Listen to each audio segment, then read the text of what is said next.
Trenches won't be cleared by tanks, they'll be cleared by the PDI, the poor bloody infantry, the bayonet and the grenade. And it's got to be able to knock out machine guns. Now nobody's built one of these before. It takes a while to get something together. If you've seen Little Willie in the museum, that's the world's first sort of practical attempt at a tank. What you see behind me now is a replica. This was actually built for the film War Horse of a British Mark IV heavy tank. It's a very good replica. It looks and moves exactly like the real thing. So we have dug-in German infantry over on that side of the arena, in their trenches in your mind. And the Mark IV is coming forward with infantry behind. It's a mixed company of Devons, Dorsets and Duke of Cornwall's light infantry. Now that tank is slow.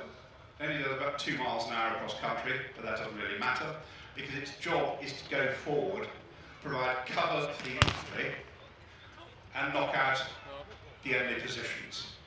That's a male, 26-pounder guns and sponsons either side, weighs about 28 tons, so will flatten the barbed wire, inside a crew of 8.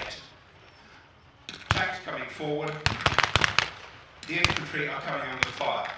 They have gone into cover, they're coming forward behind the tank. It's like having an immense armoured shield moving in front of you.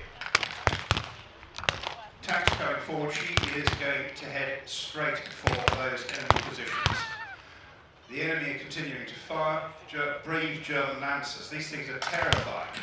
Imagine seeing all of those coming towards you. She's opened up with her 6 pounds. 6-pound common shell, high explosive shell. Infantry moving up in cover of the tank, getting closer now. The first time the German infantry actually came across tanks, they were utterly petrified. They didn't know what things were. German NCO actually ran off down the trench shouting, "There's a crocodile coming." And the enemy are retreating. There's a Lewis gun. He has taken up a flanking position. Lewis gun, light machine gun, some extra firepower other than the rifle, the SMG, carried by the British infantry. Now, we've got another armoured vehicle. Now, I said that one was a replica. This is the real deal. It makes me immensely happy to see this little Renault FT tank coming towards us, more than 100 years old. About 3,000 of these were built by Renault, by the French company, and they are a different kettle of fish to British heavy tank.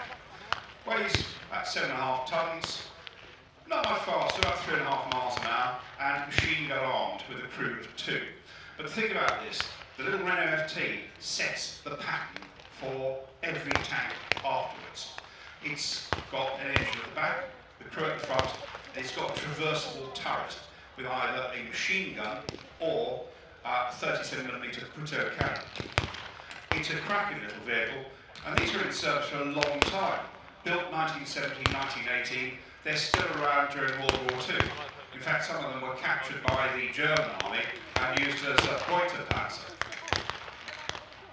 The FT is coming forward, and the 2 tanks will now close in on the enemy position. The enemy withdrawn back to a second line, but they're still fighting, they're still firing. As the Renault goes past, you can see she's got a tail skid at the back to help her cross trenches. If it looks like she's got suspension, that's not suspension, that's a track tensioner.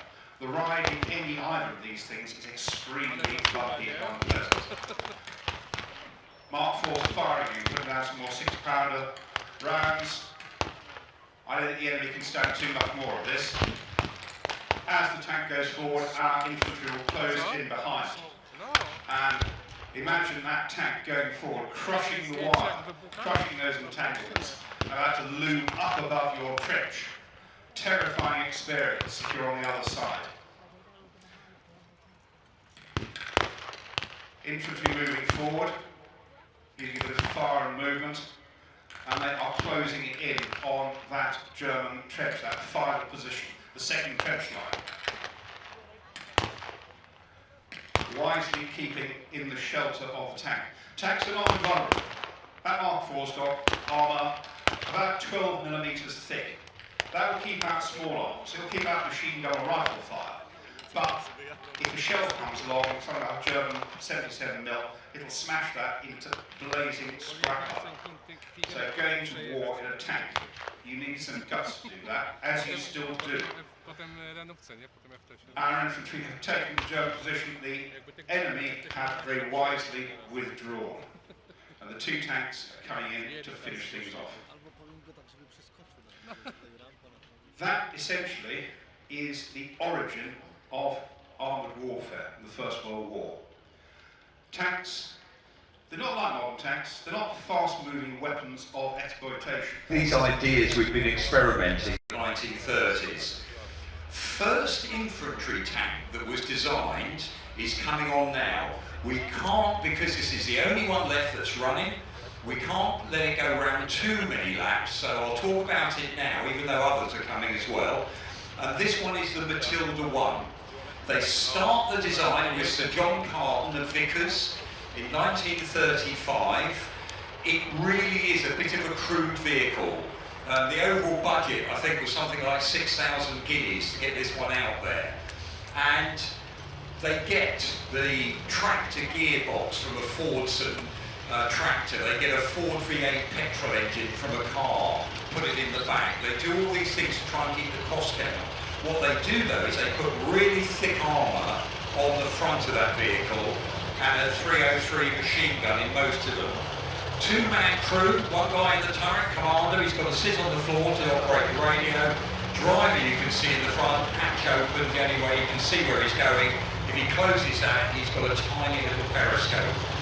That goes into service at the end of the 30s, and it's already getting the design for its replacement is going on, which is the tank behind it, the Matilda 2.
So one of the problems Britain had in the 1930s is to find the factories that can actually, now we've got the money to start building some tanks, where can we do it?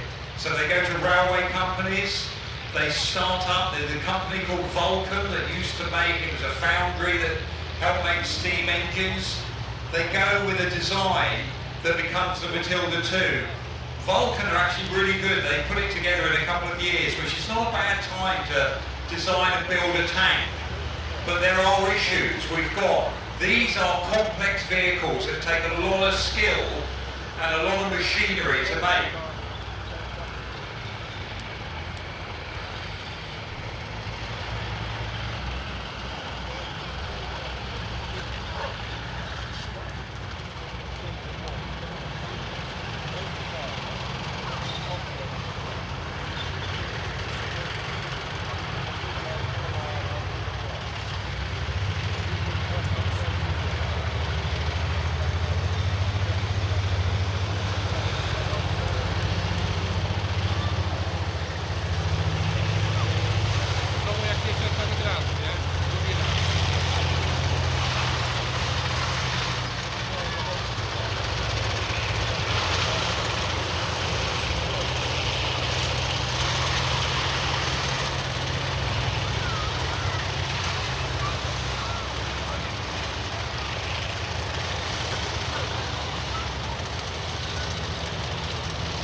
Matilda I and Matilda II, they see action with the British Expeditionary Force in France in 1940, and famously a battle at a place called Arras, where the 4th and 7th Royal Tank Regiments sweep down the hillside from Pilly Bridge and go into the flank of the 7th Armoured Division, the Germans there, who were advancing under Rommel to the coast. Really panicked the German army at that particular moment until Rommel comes back, establishes a gun line, some 88mm to stop these tanks.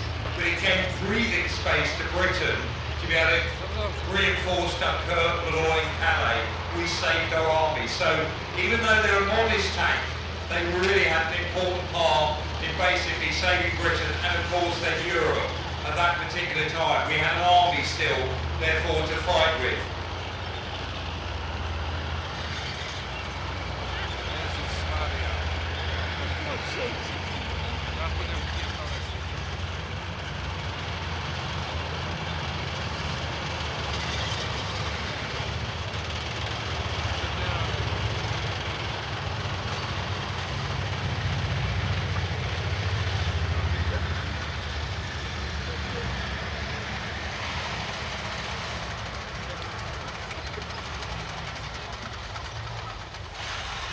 We dropped making the Matilda I, the very small one. We carried on making Matilda II, but the emphasis from 1940, Churchill says, carry on making the tanks in the factory you've got now, but our main effort, of course, went on fighter planes and bombers to get back to Germany. Tanks went on the back burner. They were grade 2 in the list of priorities for Britain in 1940 and 1941.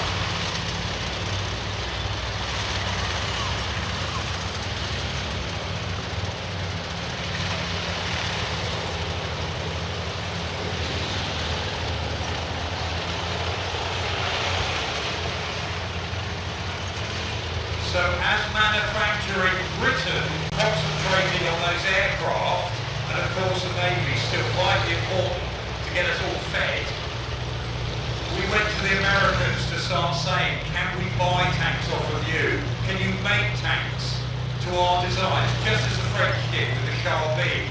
The Americans very sensibly said, I'll tell you what, instead of building your tanks, why don't you come in with our tank program? They're about to build a tank called the M2, a medium tank. They stopped that and realised they needed a bigger gun on it, so they built this tank that's leading on. The M3 for British service, it's called the Grant. In American service, they called it the Lee. Slight differences between the two. We paid for the first half of these, and then the famous Lend-Lease comes in from Roosevelt, where he's able to give us tanks on the never-never, as it were. Now the Grant, they've already decided they're going to have an aeroplane engine. They think they're going to need a 75mm gun. They really want to build the next model, the Sherman, with a turret on the top. But at that particular moment in time, they didn't have the skills. So they put the gun, the big gun, in the side, in what they call a sponson. They're copying the French Charbie. They're copying the British Churchill tank as well when they're doing that. And it's really an interim model. A chap called Cały, a British designer, he changes the top turret out in America. He does a new design of that top turret because we like the radio in the top. That's another big difference. The Americans put the radios in the hull. We end up fighting in North Africa. There's about 600 of these ready for the Battle of Alamein. And they make a really big difference to the British contribution, or the British fighting troops there at that time. So enormously important, that American ramping up. Initially, don't forget, with British money, we paid for those first American tank factories that are put up.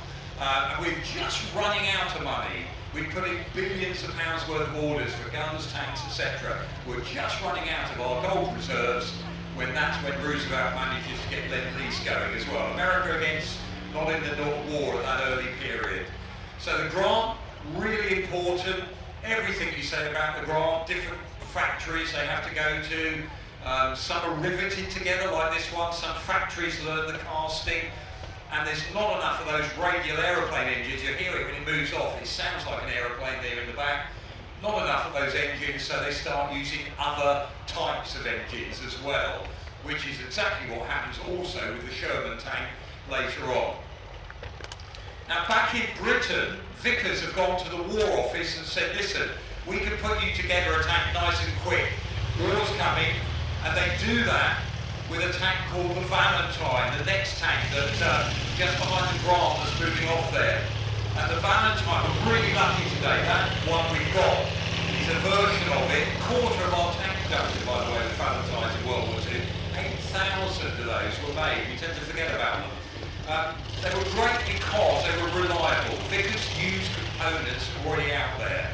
And even though it started with a 2-pounder gun, they were able to upgun it. It was really tight inside the turret, but they ended up there with a 2-pounder, then a 6-pounder, then a bored-out 6-pounder gun. They called it the quick-firing 75mm. Could fire the same ammo as a Centurion, and again, commonality, things like that, really important that way. This one was used as a DD, duplex drive, 2 ways of driving. When it goes past, if you look under that canvas, it goes round it, at the back there's a propeller. And that's because we wanted to float a tank. We started the idea with the Tetrarch. Nicholas Strausler, guy working in Britain, Hungarian origin. If you put a canvas screen up, you can make anything float. So it's Archimedes' principle there. They use this one, the Valentine. We train with it, but we don't actually go to war with it. We use a Sherman DD. Main reason, look at that long gun out front. If you see that, it overhangs the front, so you can't, the gun has to be going backwards if you use the screens. And they worried about that on D-Day. We want those floating tanks to come ashore, fire straight away at the enemy positions. Sherman with a shorter gun, screen could be up and gun could still be forward. But that particular one, restored by John Pearson, they're here today, wonderful restoration job, really rare vehicle, but it's a good representative example of the Valentine tank that we can seize action North Africa, really important for Britain at the time, alongside things like the M3 Grant here.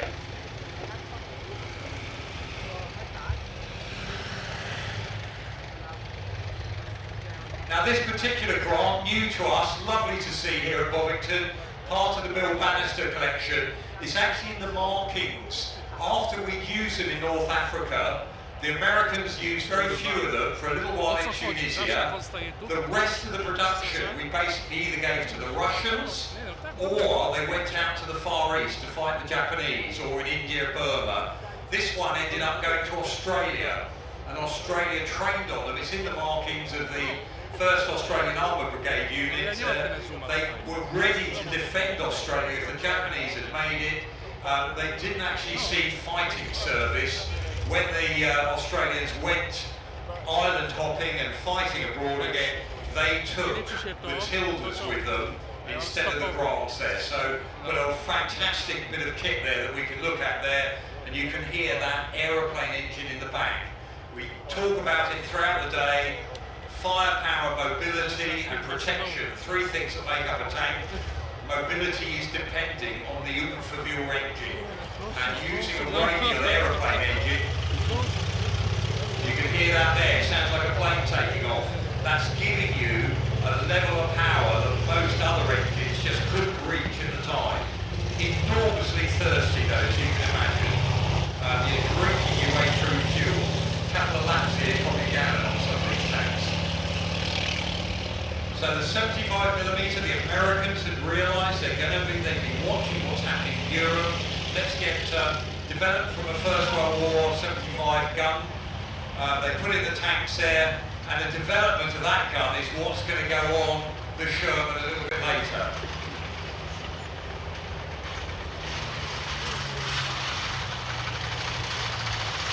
Now in 1940 in Britain, we had Matilda 1, Matilda 2. You immediately start, as soon as the tank goes into service, even before that, you start designing the next one.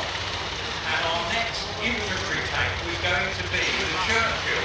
1940, we got lessons coming back from France. They changed the design. They rush it into production. It's put together in a year, and it has faults because of that. We haven't got time to test things, etc. And in our archive, the first manual with the very first Churchill tanks, the first page says, listen lads, we know this has got faults, but we think it's better you have it now in case that later the Germans might have crossed the channel. You know, we had to get it out to the troops. So it has lots of problems early on. But as they're ironed out, this becomes actually a very, very reliable and a very good tank. It's got tremendously thick armour. The Mark 7 version that you see fighting in Normandy has got thicker armour on the front than the German Tiger 1. It's reliable, which for a tank crew is great. It means you can get a night's sleep.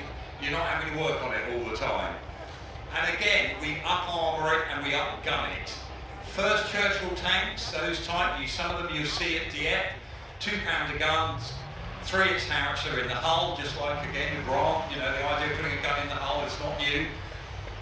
What they do though, this is a Mark III, and we put the 6-pounder gun on, and again later those bored out 6-pounders, 75mm ones. This is the type, this is a Mark III Churchill, 600 odd built. Again, they move on, and those marks means that they tend to be an improvement or a different model of it all. So the Churchill we've got coming around here, a bit of a rarity, used of course not just to help the infantry attack on the infantry armour brigades, but it's also the basis for lots of specialised armour 79th Armoured Division uses for D-Day. Things like the Armoured Vehicle Royal Engineer, the Avery.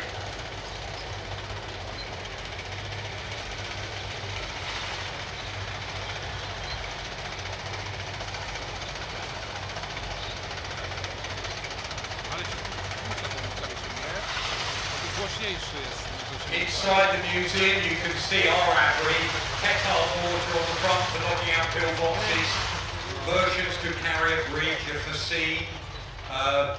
We've got the Crocodile, of course, with the basically a tank full of napalm on the back that they pressurise and squirt out the front, really frightening weapon. So it actually saw really impressive service. Debate about, it's called the Churchill, was that after the Prime Minister? Might be after, actually named after one of the earlier Churchill, Duke of Marlborough. But again, famously, Winston Churchill, when it had trouble, typical, they've named it after me because it's no damn good, that's what he said at the time. But a really impressive bit of kit there, the Churchill tank. And another one, look into it, it has a really impressive service life. Tunisia, famously, it climbs up the hills, goes places tanks just weren't expected to go. And because it's got doors on the side, really good for the engineers to use. Satchel of explosives, drive up to the wall, they can be protected as they jump out, lay a charge, and then retreat off, blow a hole in a wall or a pillbox, things like that, you know, so it has a really good story there behind it. Now down the other end, complete other, it seems like, in terms of scale, we've got a real bit of British armour. And again, the weapon on that vehicle would be its radio, because it's the information it's giving the main force coming up behind. So very, very impressive bit of sophisticated wheeled armour, pre-selected gearbox, fluid flywheel, Daimler armour car, the bigger one with the turret on the top. You know, that's got disc brakes. It's got amazing technology at the time that we were putting out there. And so, interestingly, when the Americans came along with a couple of their armour cars on offer, including the one that's driving around now, the M8, put it bluntly, the British kind of turned their nose up a bit. Not sure we really want this one, sort of thing. The M8 armoured car, the other end there, it was going to be a tank destroyer to replace, basically, the Americans had put a 37mm anti-tank gun on the back of a truck. They knew they needed something better than that. So they put together 3 companies, Ford wins a deal, and this is put together by the Ford company. It just isn't. By the time it's ready, it's certainly not worth trying to take on enemy tanks with something like that. So they use it for reconnaissance instead. Downside of it, great on the road, really powerful engine. Again, over 50 miles an hour on a good straight road. Cross country, no good. Mud, really poor. And even worse, if you go over a mine, the belly plates are very thin armour. So even though this is actually, this particular one is in British markings, We only used them just a little bit at the end of the war. We didn't really like them so much, and especially as we got much better wheeled armour of our own. M8, crew of 4, 2 guys in the front, 2 in the turret, and you got the radio in there.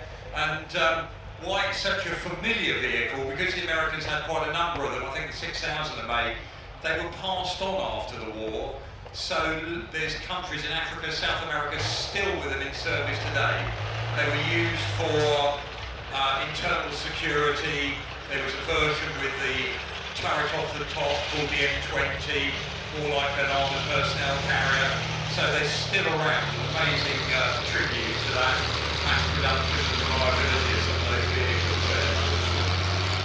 Now swapping back to tanks, we have that period where we're building, as I mentioned, the tanks that are still in the factories. We've got better designs. 1940, the 6-pounder guns ready. Keep making the 2-pounder, says Churchill. We can't risk stopping production in case the Germans invade. So we don't get the 6-pounder in a tank till 1942, even though it's been ready a lot earlier. We're developing an engine as well to give our tanks in the future more power. We're going to see, we hope later on, a Spitfire coming over, the Merlin. Fantastic bit of power in a plane. We put it on the Lancaster. A wonderful guy, what a name, Rumty Rowbottom. Works for Rolls-Royce, gets a couple of crashed engines, fiddles with them, says, hang on, I think we can make this go in a tank. And after a fair old bit of work, and he's only allowed crashed engines, by the way, because we're so important that those engines, the real new ones, get to the RAF. He then develops it as a tank engine, and we call it the Meteor. We were building a tank that was going to replace our Crusader tanks. It was going to be a medium cruiser tank. We ended up making 3 models in case that Meteor engine wasn't ready. And the one that's at the far end there, we tend to look at it and think it's a Cromwell tank. Actually, that one, they called it the Centaur because it got an earlier engine in. And when they were building these, they were building them with the engine bay in case we could swap the better engine we know is coming, this Meteor engine, 680 horsepower, really powerful bit of kit. This is the earlier version. This one wasn't swapped over. It's still got the Liberty engine in the back there. But this is the tank that we end up using. We hoped it was going to be ready in 42. We don't actually use it until 44 when we go across with the D-Day landings.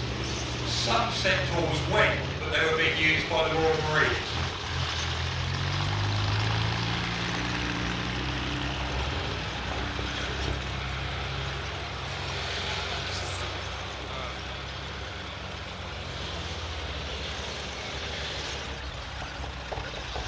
If you have the chance, if you go out to Normandy, you'll see a few of these behind the beaches. They have painted lines around the turret. That was because they were going to be used on landing craft coming ashore.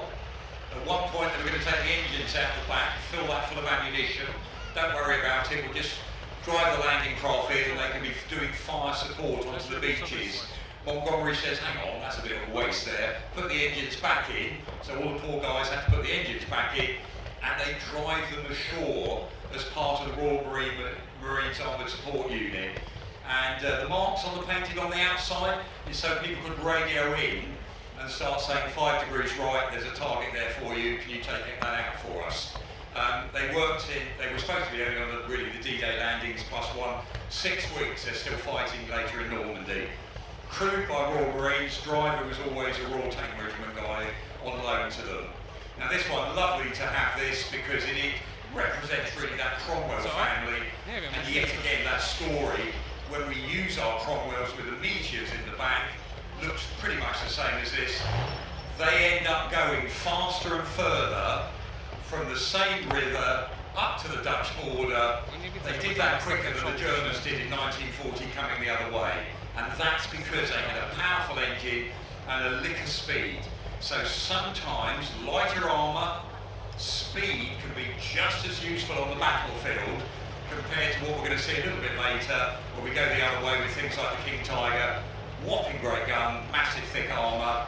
As Montgomery said, if the Germans had had these tanks at the Battle of the Bulge, they'd have got to the coast. They didn't, thank goodness. Now, another tank. We are developing a new cruiser tank in the background in Britain. It ends up, it's going to be a world beater, but we've got that classic design issue of things always take a bit longer than expected. So meanwhile, they get bits of the Cromwell and they build an interim tank. That's the one behind it. That's called the Comet. So it's using about 60%, maybe more, of Comet parts, but it's got that Meteor engine in the back. You listen to that. That's that powerful engine from the Spitfire. It's got a punchier gun on it. This is something called the 77mm high velocity gun. The round that comes down the end is the same size as a 70-pounder. It's exactly the same round. The shell case with the propeller tip actually comes from an anti-aircraft gun, slightly smaller so they can maneuver it in the turret. Thick armour still, thicker than what we had on the Cromwell, the Centaur, the Cavalier series. So it's a very effective bit of kit, and we get it to the troops in about December of 1944. That's just when the Germans have their attack at the Battle of the Bulge. So what they do is they take those tanks back off the 7th Armour Division and reissue them with Shermans, because they thought if you're going to go and meet a load of German tanks, much better you're in kit you know and you're used to than something new you're not quite familiar with yet. Issued again in January, and they see service to the end of the war as the Comet. Very effective. That 77mm firing discarding Samo, a slug of tungsten, pop round the outside. We've got access to tungsten, the Germans less so. That gun firing can penetrate more armour than the 75mm on the famous German Panther. So, you know, this is an impressive bit of kit, easy to overlook. Doesn't see much action before the end of the war, but again, it goes on. We use it, we carry on with the British Army, and it's sold on to lots of other countries. Finland, Burma was still using it into the 1980s.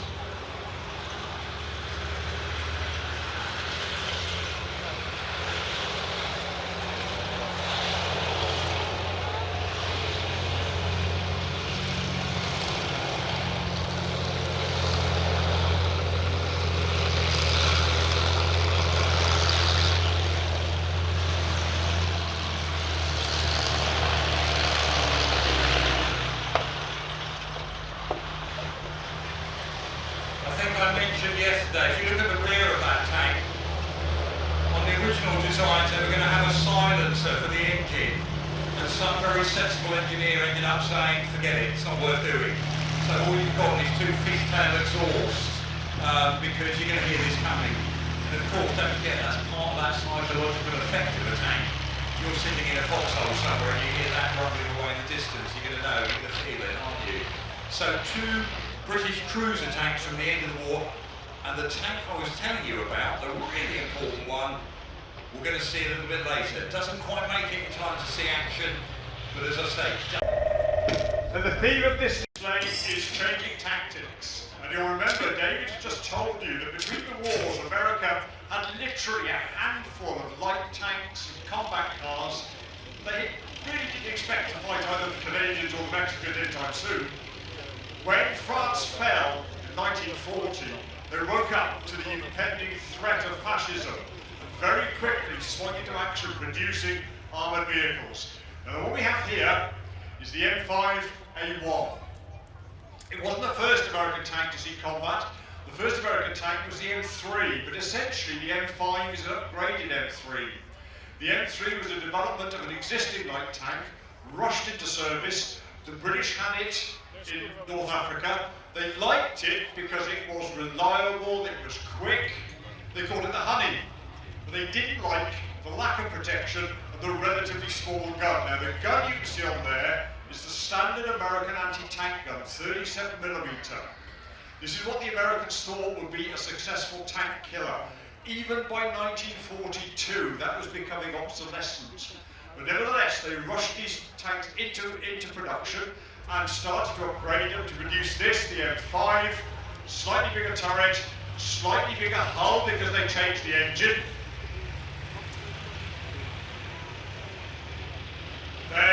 rejected the Continental Radial Aero engine, which they had been using in the M3. That was a big, tall engine. Got rid of that, put it up between Cadillacs in there, and produced the M5 Stuart. Now, the Stuart was undergunned. This tank isn't undergunned. This is the replacement for the Stuart.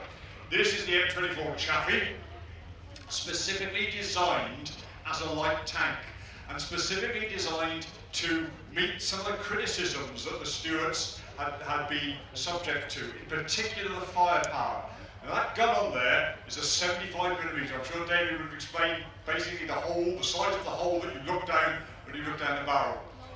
Not designed for a tank. It was originally designed for an aeroplane, the B-25 Mitchell bomber.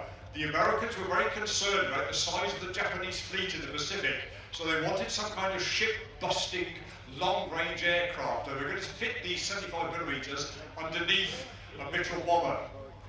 Wasn't a great success as an idea.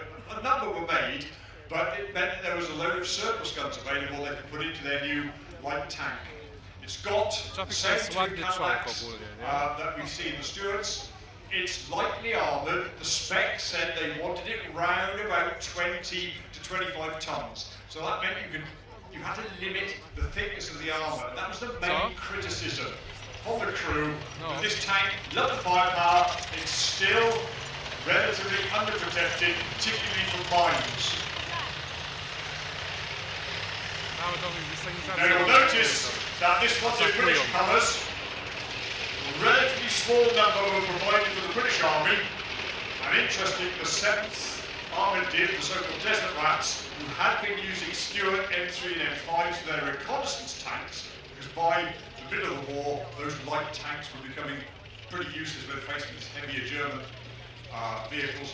They replaced their M3s and M5s with the M24 Chaffee. Had a long service life. It fought in Korea, for instance. They were shipped from Japan into Korea at the start of the Korean War. Didn't fare desperately well against the Chinese-manned Russian T-34-85s. They were outgunned. It was only really when the British Centurions turned up where we began to get an armour balance back in our favour in Korea. They fought in what was then called Indochina, French Indochina, where the French were trying to fight the Viet Minh, and famously the Battle of Dien Bien Phu. Bits of Chafees were parachuted onto the battlefield, reassembled in situ, and fought on the ground to try and defend the French positions there. The French lost, and not one of the Chafees came out of that battle in one piece. So, we can see that we've got this concept of the light tank, and it was largely intended for reconnaissance, patrol work. Wasn't really intended to fight even as an exploitative tank. What the Americans really wanted to build was a medium tank. They couldn't do it easily in 1940. They came up with the interim solution, the M3 Grant, where they were trying to shoehorn a 75mm gun into a tank chassis. The Grant had a lot of good things in its favour, and equally it was about the size of a small house. Not an easy thing to hide, particularly in the desert, where the British first used them. However, Rommel didn't like them because it allowed the British to engage his anti-tank guns at range. And remember, most tanks are knocked out by anti-tank guns, not by other tanks. This is the medium tank they really wanted to build. It came online in time for the Battle of Alamein in 1942. This is the M1A1 Sherman.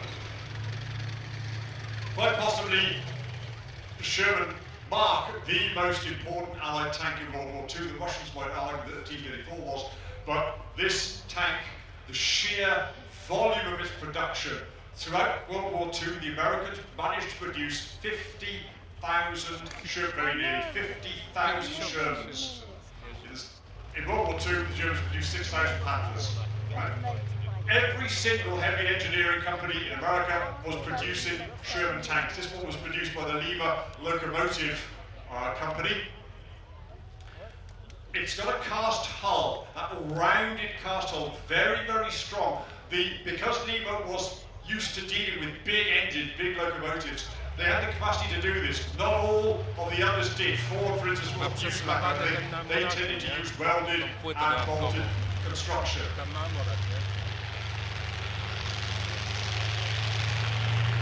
You'll notice, if you look very closely at Havoc, she's got what's known as applique armour attached to the outside, around the front of the hull, of the turret, and on the side of the hull. That was to answer one of the major criticisms of the early marks of Sherman, that they were prone to being penetrated and prone to fire. That was partly to do with poor ammunition stowage, which was put right in later marks, and of course by adding extra armour, applique armour on the outside. The other major criticism was that the gun, the 75mm there, was perfectly adequate in 1942. In fact, the Shermans at Alamein were easily the equal of any tank the Germans could field at the time. By 1944, things had changed. We've got Mark IV specials with a long 75mm gun. We've got Panthers. We've got Tigers. Basically, we need a bigger gun. And here's a bigger gun. This is the M4A2. M4A2 bracket 7.6 closed bracket. This, of course, is Fury. You'll recognise it from the film. The interesting thing is that the tanks tend to be, the various types of German tank tend to be designated by the engines in the back of them. And that depended on who made them. Right? So, this particular one has twin diesels. Sorry, it's pointing his machine at me for some reason. This particular one has twin diesels, right? Not as was portrayed in the film. It's not a petrol engine, it's got a diesel engine.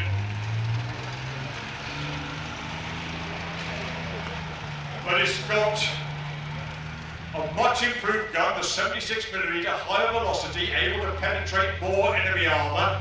This particular one has also got the more advanced suspension units, which became typical in the later versions of the Sherman. It's kind of confusing when you look at the story of the Sherman, because each particular mark continued to be made by whoever was making it. So the A1s were still being produced towards the end of the war. It wasn't a case of A1, A2, A3, anything simple like that. Right? And in fact, you see them both moving off there.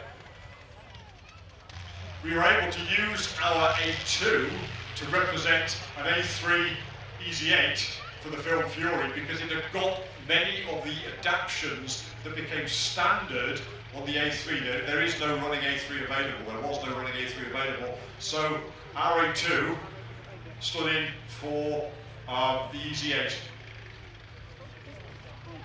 There was the Sherman atomic hooker, a Watson, as the British tended to call it.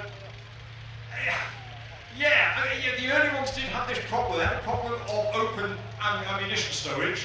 If they were penetrated, that ammo would blow. There was also a slight problem with the fuel stowage as well. And the important thing is that they were never really intended to be a heavy tank. They were never intended to go toe-to-toe with heavy German tanks. That's an exploitative vehicle. Punch a hole in the enemy line, generally, think of the time with artillery and what have you, you feed in your fast, exploitative tanks who then rampage around in the rear of the German. This is what this is designed to do. It can do 20 miles an hour across country. That's pretty good. That's pretty good for a tank of its size. Its weight and armour was limited by the Americans, who wanted to keep it down to around about 30 tons so they could ship it easily. So you couldn't armour it terribly well. You'll notice Fury here has got wooden batons along the side. People often imagine that's for getting it out of, but it's not. It's to defeat hollow-charged German anti-tank rockets like the Panzerfaust, Panzerschreck, right, which will explode on the outside of the wood. Easy to replace the wood, less easy to replace the tank and the crew. What did it got in its favour? And bear in mind they worked hard to deal with these deficiencies. They upgraded the gun, they put wet stowage in, or damp stowage in for later models so that the ammunition didn't fly so much. What it had in its favour was it was incredibly mechanically reliable. And perhaps the most important thing the Sherman had going for it, there was always another one. Now, I'm going to pass on to my colleague David, who's going to take on another icon of World War II. Great opportunity here to see, we've got a T-34-85 coming on, almost a Russian equivalent of the Sherman. Mass production, huge numbers, and of course the Russians, they're looking at tanks and artillery, that's it. They don't give a monkeys about their Navy, their Air Force. They are just going to make an enormous amount of artillery shells, tubes to launch those artillery shells, and tanks. That's going to be the Russian way of war. Now the T-34-85, this is the one with a bigger turret, 85mm gun, starts the war with a 76mm gun on it. Still bigger than anything the Germans have, and most of the rest of Europe as well. A guy called Koshkin gets the design in front of Stalin in the later 1930s. The Red Army aren't that bothered, there's rivalry still in Russia. The Red Army's already just decided they're going to have the KV-1 tank, big heavy tank, 76mm gun. Do we really want this one? But Stalin, being a dictator, just as we'll see in a moment how Hitler influenced his tank design, Stalin basically leads forward, coughs politely and says, I think you ought to have this. Yes, comrade Stalin. So on it goes into production. Troublesome beginning for the Russians. They've had to buy in British tanks to copy. They bought in the American Christie tanks in 1930. They're getting there with their production, building enormous factories, using tank production as part of their 5-year plan to industrialise the country. The T-34, it's there ready in 1941 when Germany invades. Germany, again, at that period has had a pact with Stalin. They're pals at the time. When the Germans come over the border, the Russians have just gone through a major purge. Stalin has killed 30,000 officers. So you've got this huge army, but very little in the way of effective leadership. And when the Germans, for their advantage, first meet the T-34, they say, you know, not very well organised, running around the place. They don't have radios. They're looking for targets, etc. So there is a tendency, perhaps, to think the T-34, what a great design, isn't it brilliant, etc. More T-34s are knocked out than any other tank in World War II. But that doesn't matter for the Russians, because they see it like we would a hand grenade. If you need a certain number of T-34s to get to A to B on the battlefield, there they are, and we'll get another load for you when you've got to B. So they really see this as a munition that's going to be disposable. At one point they reckon a T-34 will be in combat 6 weeks before it gets knocked out. So as long as we've got those thousands and thousands and tens of thousands coming, they can supply that as a part of their battle technique, how they're going to fight, their doctrine. And the other thing about the T-34, it is not just a crude lump, it's part of a bigger system the Russians have got. How they're going to attack, how many shells are going to be needed before we're going to get that breakthrough. So actually by 1945, the Russian system of how they're fighting is much more sophisticated than just pure numbers. But a fantastically important bit of kit in World War II. They were going to redesign a new tank, T-44, after the Battle of Kursk. They decided against it. Let's just improve the T-34 with a bigger turret, bigger gun. Why was it they needed? At Kursk, they meet for the first time the Panther, the Tiger I, and the Elephant. So that heavy German armour has got an enormous effect. And we're very privileged, obviously, here today to see a King Tiger, the only running King Tigers, come all the way from Savur. Many thanks to World of Tanks paying for this, to be making it happen that way. This is the second model of Tiger tank. It's developed almost at the same time as the Tiger I, but it takes longer. And that's because Hitler has said in May of 1941, I want you to put the long-barreled L-71 88mm gun on the tank. And first of all, everyone says, can't be done, sir. Hence Tiger I with the shorter barrel. This is the one that Hitler really wanted. Another dictator, if he says something, it happens in the end.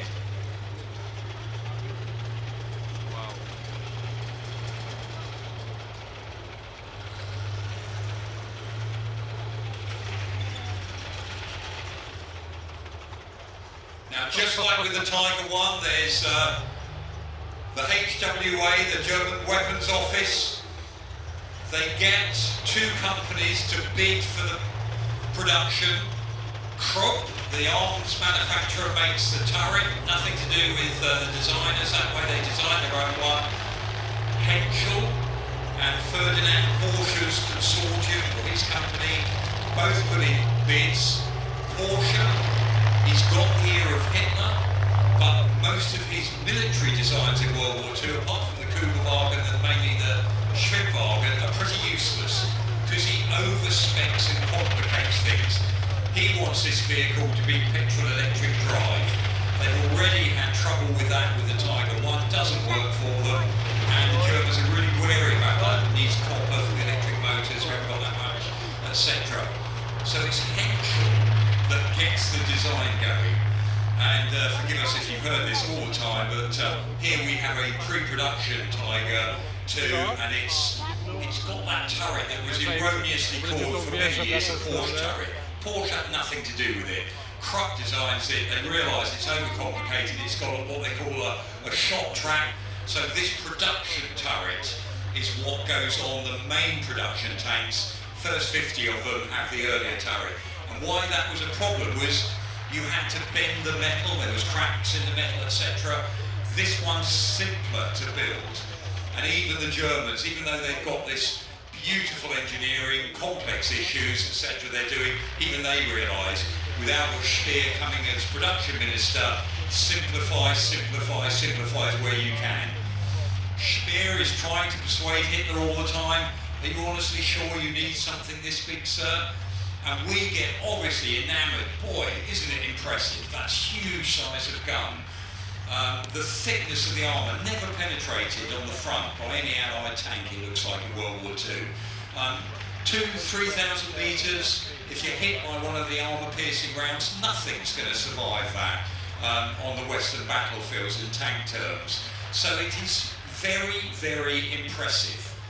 Downside, they can't simply make enough of them. And in October of 1944, the Henschel factory in Germany is bombed, and it really causes trouble for production. They end up losing, they give up on the idea of the Maus, the famous even bigger tank the Germans were going to build. That's abandoned, and production of the King Tiger, it ends up being limited about 490 odd by the end of the war.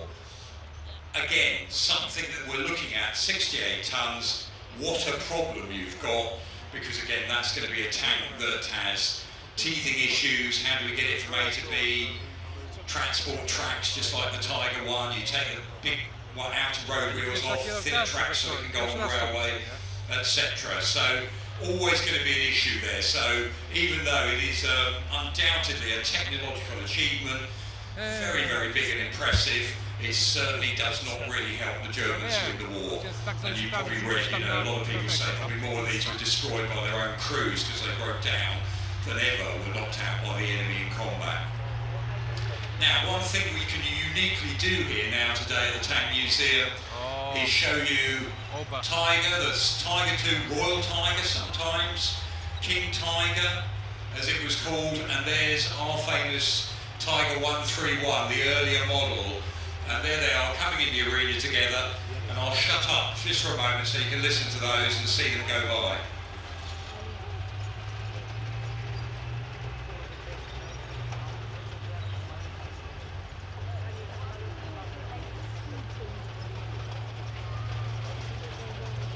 Znowu nas celuje?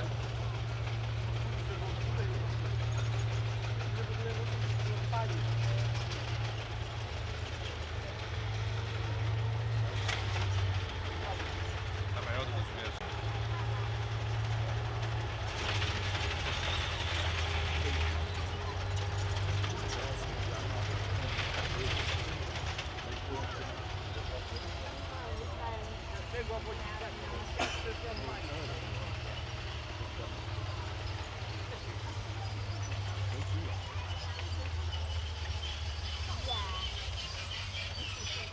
So if you just think there, Panzer III first started designed for the German military way back in 1934.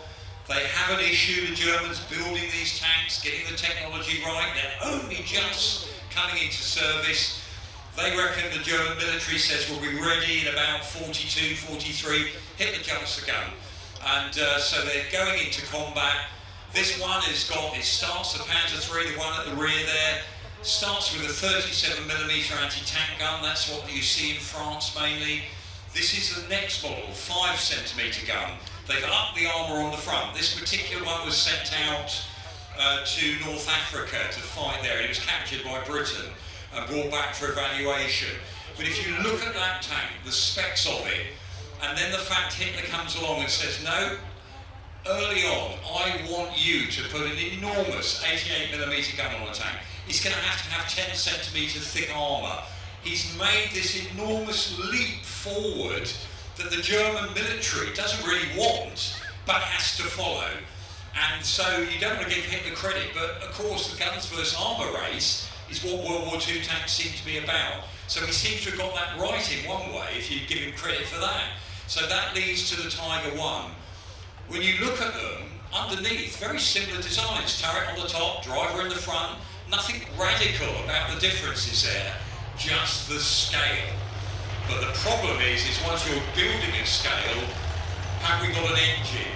Have we got components that can really deal with that sort of weight? So again, you'll have heard with Tiger 1s and certainly Tiger 2s as well, lots of early trouble with seals, with transmissions, with gearboxes, trying to cope with that extra weight there. But a really impressive lineup of the generational difference there.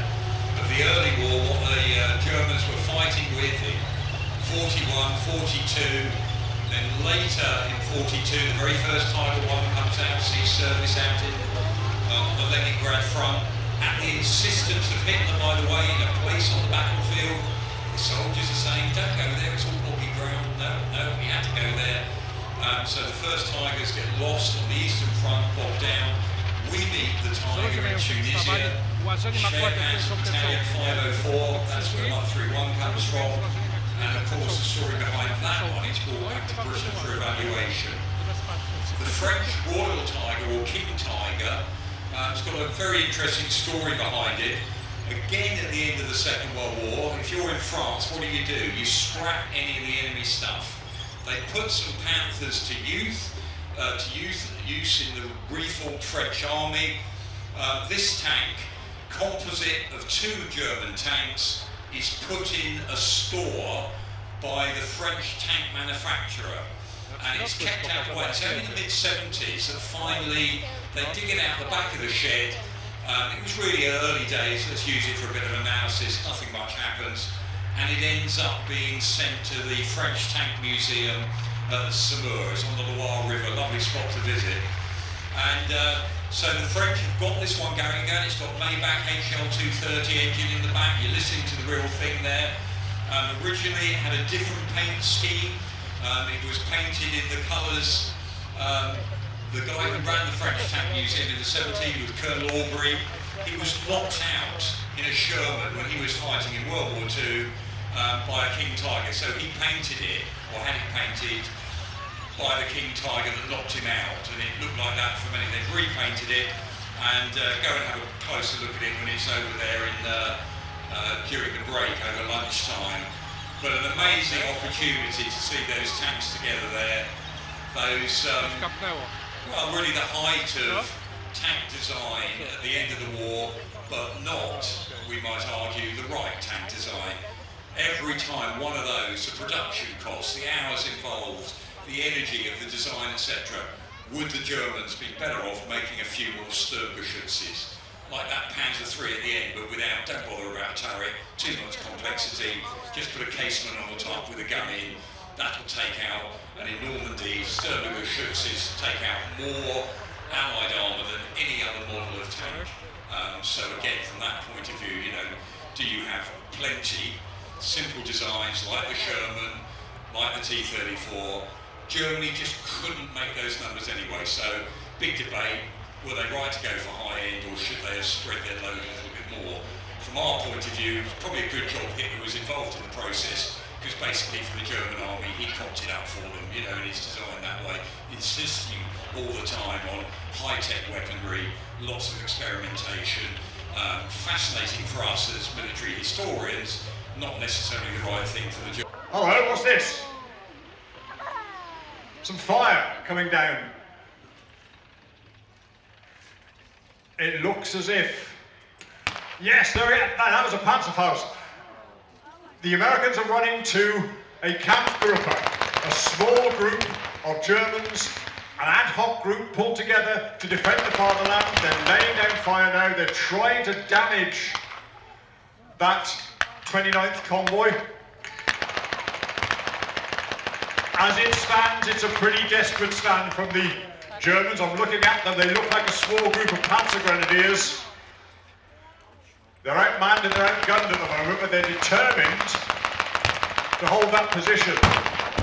The American light tanks are flanking, laying down some fire there. The Chappie got a shot away.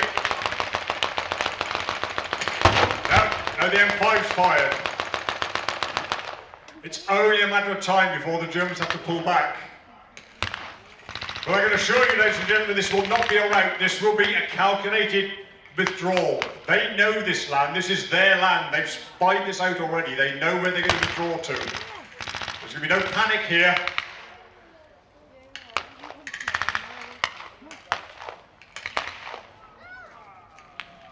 Many of the Allies, British and American, simply could not understand why the Germans just didn't give up.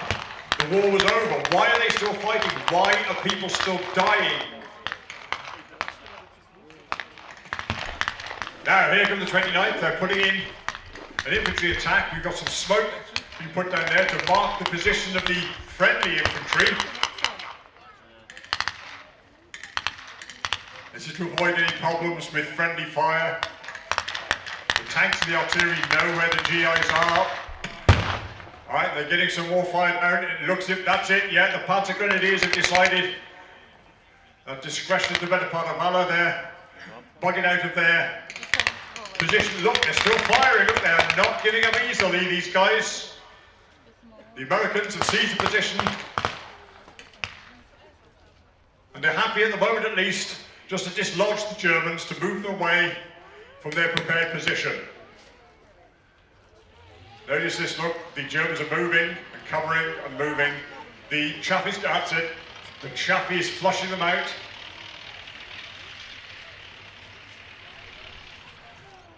These Kampfgruppe were basically ad hoc units. They were thrown together for whatever there was available. These guys are Panzer Grenadiers. They might have been Hitler Youth. They might have been an anti-aircraft battery pressing its 88s into anti-tank role. They may even have been people like Luftwaffe police. It was an ad hoc arrangement, but it worked remarkably well. And they were holding as best they could. They were making the Allies pay in blood for every metre of the fatherland that they took. And there were various reasons for that. Hitler had maintained this myth that somehow he could force the Western Allies to the negotiating table, and that then they, with the remains of the Wehrmacht, would turn east to defeat the real enemy, the Soviet Union. But I suspect we can see now one of the reasons why this particular Panzergruppe, not Panzergruppe, Kampfgruppe, was so resilient, because they know that they have armour support. And here it comes. Again, it's a mixed unit. So we've got an SDKFZ 222 light armoured car, first used in North Africa. You'll see photographs of Rommel standing on the top of one of these, doing order groups. We've got Tiger 2, a King Tiger, König Tiger, and backing up is an SDKFZ Hatmag 251 armoured personnel carrier. And my goodness, a Spitfire, ladies and gentlemen. There she goes. A flyover now. That is going to rattle the Germans. They will have had one eye on the sky. They will have one on the sky throughout this engagement because the one thing the Allies have got is total air superiority. Now, they're lucky today. They are very lucky. That is a Type 19 Spitfire. It's a photo reconnaissance aircraft. He's coming round again for another look. Here he comes. Hear that Griffin roar, ladies and gentlemen.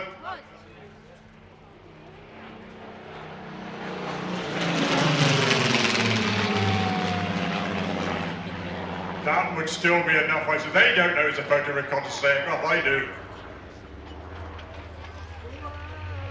That will be reporting back so that we know what kind of position all along the line. They'll be checking on the degree of resistance at each point on the advance. And he's coming in again for another overflight. The fact that he hasn't engaged has emboldened the Germans a little bit. Had he been, should we say, a fighting Spitfire, the heaviest weapons he would have had would be a couple of 20mm cannons. Give him a wave, everybody, come on, he can see you. There he goes. Come back with some Typhoons. That's a good shot. He can't do anything. He could have shot up the light armoured car had he had 20mm cannon, which he hasn't got. He's completely unarmed. He could not have affected this enormous King Tiger.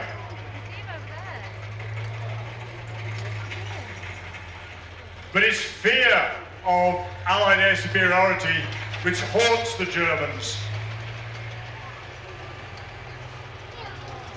Hence, you'll notice the camouflage on the lighter armoured vehicles. That's primarily to protect them from above.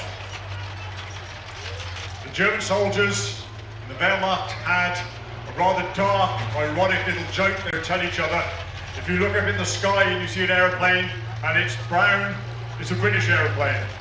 If you look up in the sky and you see an aeroplane and it's silver, it's an American aeroplane. If you look up in the sky and you see an aeroplane and it's not there, it's a German aeroplane. So they had this very kind of ironic view, but from their point of view it meant that they were in constant threat from these, not so much, the reconnaissance Spitfire gave them a fright, but it was unable to engage them. They were more concerned about the J-bows, the Jaeger bombers, the fighter bombers, the British Typhoons, the American Thunderbolts. The British Typhoon pilot wrote in his memoirs that under his wings he had the same firepower as a broadside of a light cruiser. So even our King Tiger tank here would be severely rattled by that kind of firepower. Now there's nothing much that the American light armour can do against that Tiger. In fact, you'll notice they're taking cover. They will be very brave even to show themselves. They can engage the 222 armed with his 20mm cannon. They can engage the 251 at the back there, which is mounting a couple of heavy machine guns, an MG34 and an MG42. They are impressive weapons. They can throw out about 1,200 rounds a minute. But we've got to a stage in the war where that is not necessarily an advantage. If you're firing 1,200 rounds a minute, you're going to run out of ammunition pretty quickly. You need resupply. It's going to be difficult if you can't move anything. Most of the German forces were supplied by horse-drawn transport. Again, if you look at the accounts of the Falaise pocket, where basically the Wehrmacht in the west was broken after D-Day, time and again the veterans talk about the numbers of dead horses there were there in the fields and the lanes there, the pokaz. Now at the moment, the Germans are dominating the battlefield. The American light armour has withdrawn. Almost certainly, they're on the radio. Where are the fighter bombers? We need fighter bombers. These are Americans. They're going to be wanting Thunderbolts. Get some Thunderbolts up here quickly.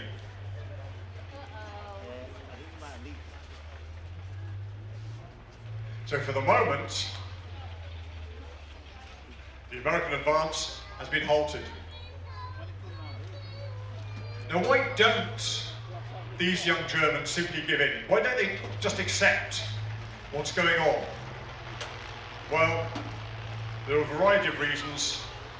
Some of them might be ex-Hitler youth inculcated with the philosophy of Nazism.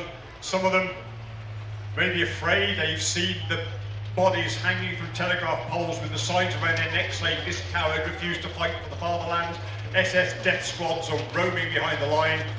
They might be doing what soldiers normally do, fighting for the bloke next to them. You come across that again and again.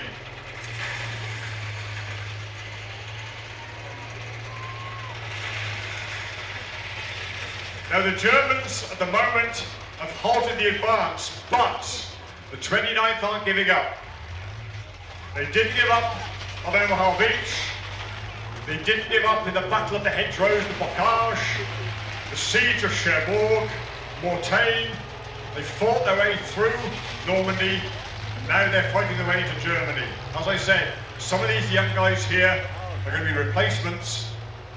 Some of them will carry the memory of that campaign with them. They are not going to be very forgiving when it comes to taking prisoners at this stage of the war, I suspect. The King Tigers moving into a position where they can dominate the battlefield. Basically, they're going to need some kind of armour support to come in if the 29th are going to make a successful attack and break this little bit of stalemate. There we are, the Panzer Grenadiers are debussing, as we say today, from their 251. I was right in my assumption they were Panzer Grenadiers. They've got more sophisticated uniforms, they've got the camouflage smock of the Panzer Grenadiers, but in particular, they've got armoured transport. Most Wehrmacht soldiers wore the kind of 19th century field grey uniform that the standard German soldier did. They walked into combat. These guys are the elite. They're not going to give up. The 29th are going to try to dominate them now. In they go.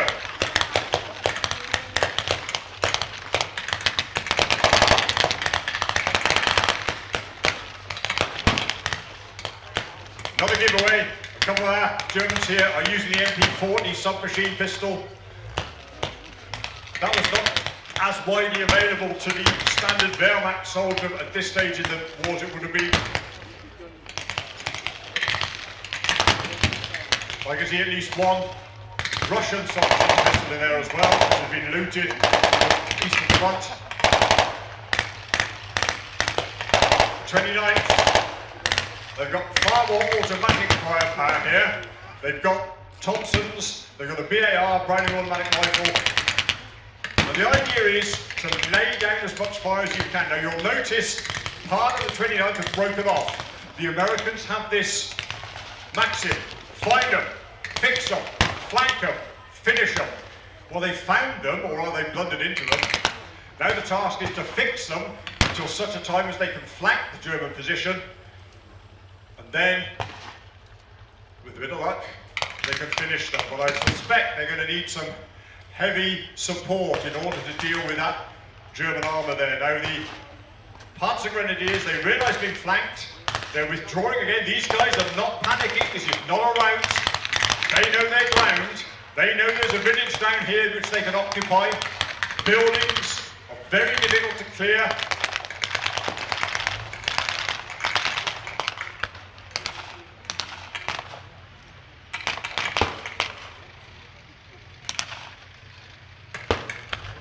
There we go. We've got the 222 firing on what looks like some heavy support. Is then for A1 coming in, Sherman.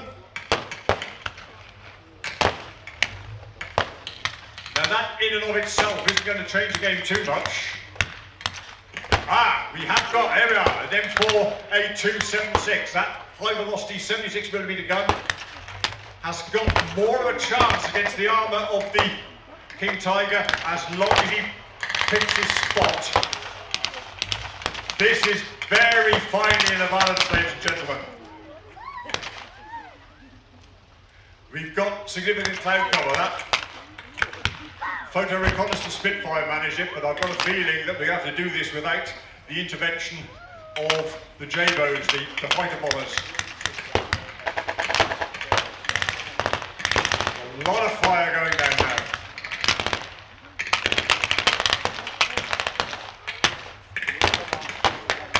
Now the 222's moving. That can hurt these GIs in the open. They need to be careful.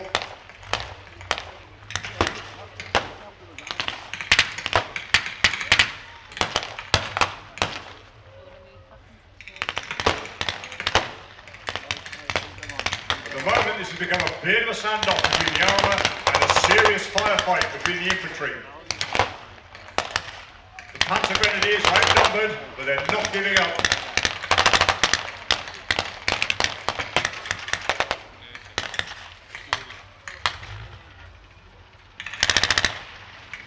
King Tiger's tracking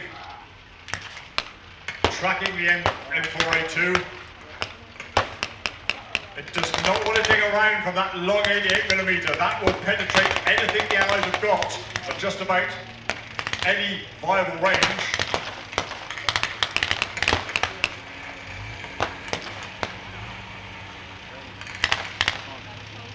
Now I can see, yes, the light Allied armour's coming in and its support. So the King Tiger is being bracketed now. We've got 2 Shermans, we've got a couple of 75 on the Chaffee, we've got the 37 coming in on the M4. A lot is going to depend on whether or not the Americans can gain dominance on this battlefield. It's still an even balance.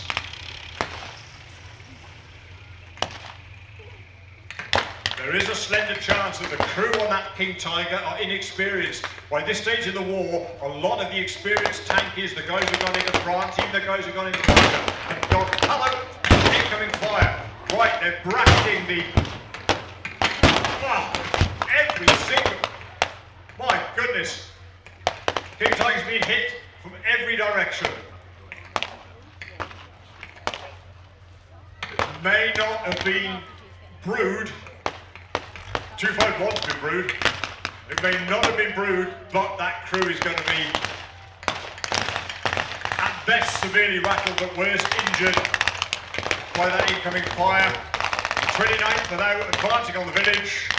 This is it. They're going in grenades, submachine guns, and there we are, ladies and gentlemen. The Panzer Grenadiers at last have decided that this is an impossible battle to win. There's a white flag being shown there.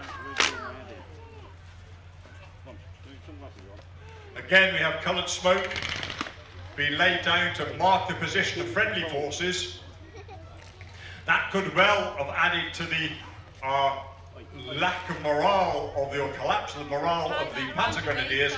They may well have thought that smoke was to mark them as a target for aerial attack. So one way or another, they've decided now is the time to give in.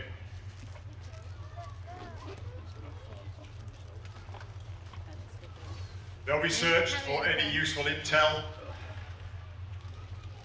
and then shipped backwards to a holding cage back behind the Allied lines. Some of those young Germans will be resentful. There's evidence that some of them, for instance, refused to accept medical assistance when they were captured, believing that they were going to be poisoned, for instance, by the Allies. Others will be just grateful that it's all over. Yeah?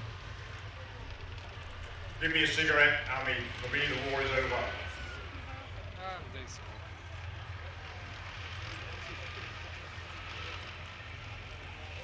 Now you can see the 29th here loading up on the GMC, the lorry there.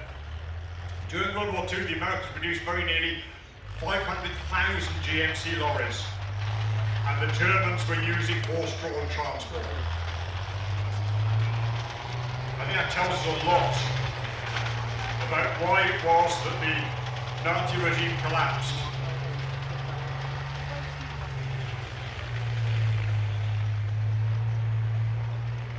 The money poured into projects like the King Tiger could better have been spent on things like the Stug assault guns, to defend the fatherland. It could have been spent on interceptors like the Focke-Wulf 190 interceptor to shoot down the bombers that were consistently flying over Berlin. The British by day, the Americans by night. Sorry, British by night, the Americans by day. But it wasn't. It was poured into almost prestige projects like the King Tiger and the so-called vengeance weapons, the wonder weapons, Wunderwaffen.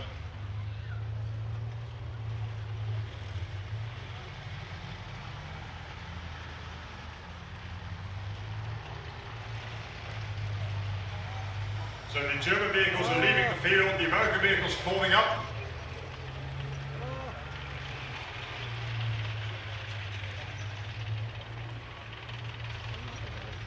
Well, I say American vehicles, there's at least one Canadian in that GMC.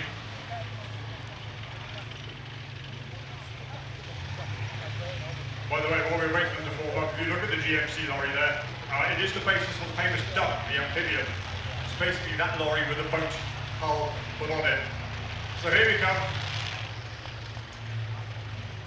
A bit of a victory parade. There we go. Thank you for that one, Havoc. They're forming up now. A bit of a victory parade to... Oh, well done. Yes, give a round of applause by all means. In fact, I tell you what. Let's give a round of applause to History in the Making. Right? Hamish's group who've given us such an insight into that dramatic time at the end of World War II. So well done, guys.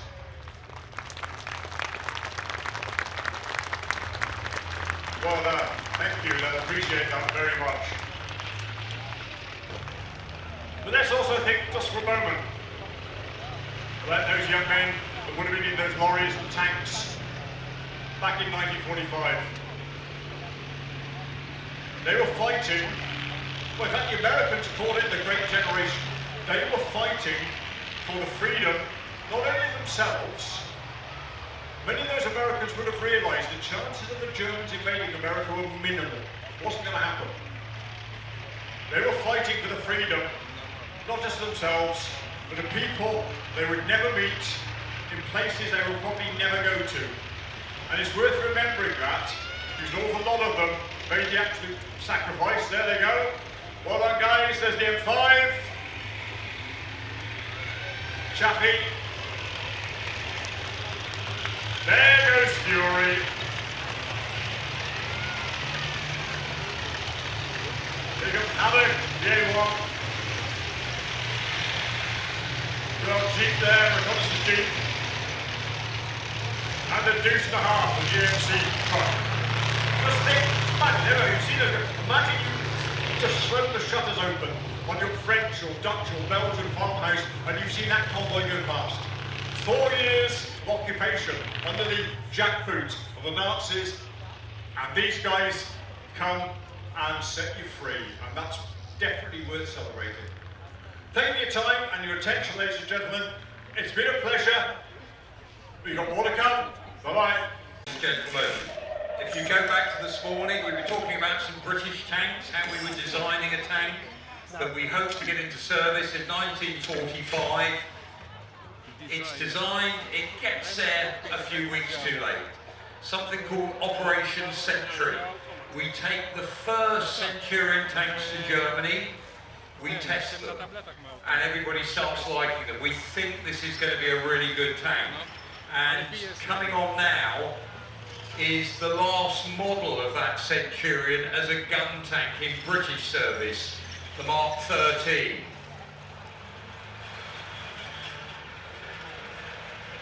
Nice one.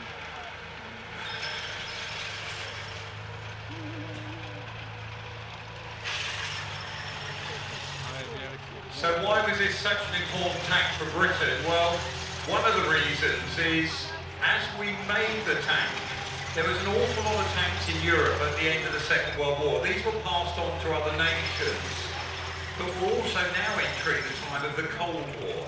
The idea of the Eastern Bloc countries under Soviet domination, Warsaw Pact it was sometimes called, versus the capitalist countries of the West, NATO. That's why NATO is formed. And this terrible thought that our tanks compared to some of those tanks we've seen in things like the Berlin Victory Parade, tanks like the Russian heavy JS-2, 3, and we know they're building bigger tanks. What are we going to do about that in terms of firepower? Now, for the British Centurion, we start with a 17-pounder gun. That's the one that was on the Firefly in World War II. We put it on the Archer tank destroyer. Very good, very powerful with the right ammunition. What was great about the Centurion is they realised as they're designing it in World War II, up-gunning, as it were, is bound to happen. We're bound to need bigger guns, larger rounds, etc. So they designed the tank with that capability in mind. So within 5 years, we've got the 20-pounder gun going on the Centurion. Weight of solid shot in steel that gun would fire. But there's still a worry. In the early 1950s, we've seen the T-34-85, we've now seen the T-54 tank. We are really worrying about what might come next in terms of the next generation, especially Russian heavy tanks. What's going to come along? What size gun? We're going to need a bigger gun to defeat that. That's the thought process that's going on. Why they start a program to get an immense 7.2-inch howitzer. Let's not have it lobbing shells in the distance. Let's have it as a direct fire weapon that can fire around at a big, heavy future Russian tank. So they start a program of testing of how on earth we're going to get a gun that big onto a tank. Now coming on now is FV 4005, Fighting Vehicle 4005. They're given these numbers so that, again, rather boring, we want names, don't we? But these are so we can differentiate the different projects going on. And this is not a tank. When you're looking at it, it's not something they're thinking it's going to go into production. It's not a prototype, it's a test bed. In other words, they're setting it up to learn what are going to be the problems, what are going to be the issues.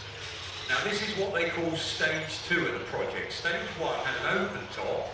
They're trying to work out these rounds for that, a gun that size, 2-part ammunition.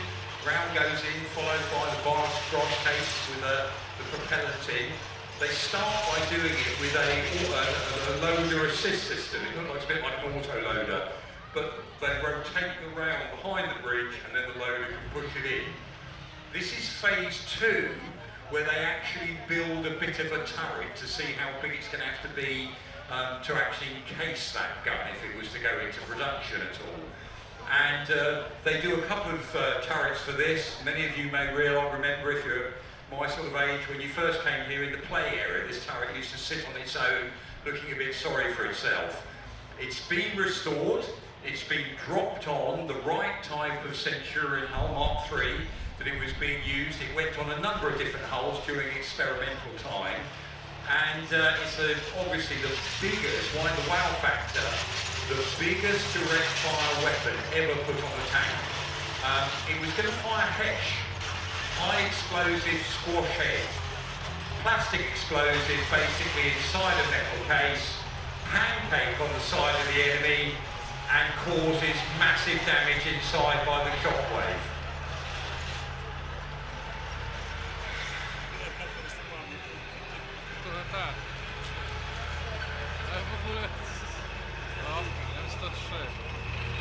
Now when it fired, it had such a recoil that they've got a ground anchor to drop behind it. If you fire to your side, you can only do certain angles. Too much recoil means you're going to tip the vehicle over. The great news for us is, we didn't realise it at the time, but Khrushchev, when he comes to power in the Soviet Union, he doesn't like the heavy tank program. He stops it. He says, you don't need those, you can do it with missiles.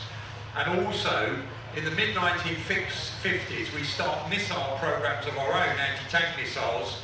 So this FV4005 basically gets dropped because it's not needed in the same way. We've still got the threat of those heavy Russian tanks, but what are we going to do about it? So that was one of the British ways of looking at the problem. This is M103A2. That's what the Americans come up with as their answer to what they see that problem is.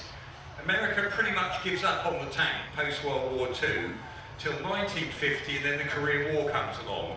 And everybody realised, the Americans are thinking, don't worry, we've got stratofortresses, we can do nuclear bombs, etc., launch from aeroplanes or worst case submarines, etc. We don't really need tanks anymore. Korean War changed that. So all of a sudden they are trying to find tanks, literally taking them off M26 Pershings, off memorials, to go back into service as they start new tank programs. We're going to see a couple of those in a moment. This one though is a heavy tank to hold a bigger gun to take on those bigger Soviet tanks.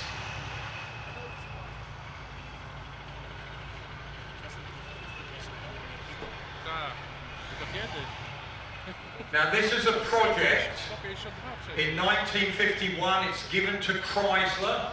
The head of Chrysler, a guy called Keller, he gives it to his son. They've got a brand new factory they built. The Americans liked the idea, they did in the war, spread the military production around the place. Truman backed that. They then changed their mind and said we're going to go for specialist manufacture, only one or two.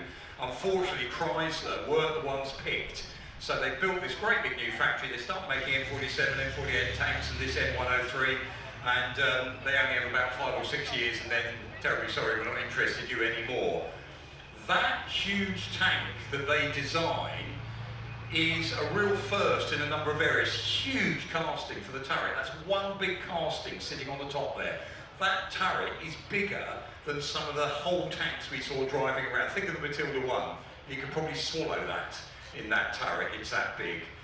The gun, they've got the wartime biggest anti-aircraft gun they could get. It could fire a shell up to 60,000 feet. It was actually called the Stratosphere gun. They end up using that and think, let's have it in the anti-tank capacity. Again, instead of having to get shells up to high-level bombers, let's put it level and we're going to fire with enormous force behind it at enemy tanks. So they managed to squeeze that in that M103's turret. Inside, 2 loaders are needed because again you've got this such big ammunition they're going to be able to fire there. They put it on this new hull. They finished making about 300 of them in about 1954 and they go straight in a shed. They've got so many problems, 98 remedies are needed to get that tank to work properly. Different reasons, sometimes because in the factory they took components from what they were making on the M47 and the M48, didn't always work. They couldn't keep up with the stresses, the strains, the engine, the first engine put in there underpowered a bit, etc. The one we've got, M102, that's got a later engine put in from the M60 American tank to give it enough welly. So when they finally issue the M60, the M103 tank, they give them to the American Army, who really don't like them that much because they're so big. How do you transport them?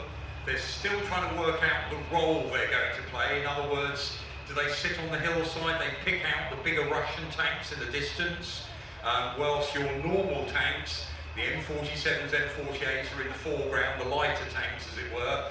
Will that work for them? And relatively quickly, by 1960, about 5 years, they drop it. The US Army doesn't like it anymore. And if the US Army drops something, who picks it up? The US Marines. So it goes over to the American Marine Corps and they keep it in service till about 1976. And R1 here is part of about 150 the American Marine Corps used.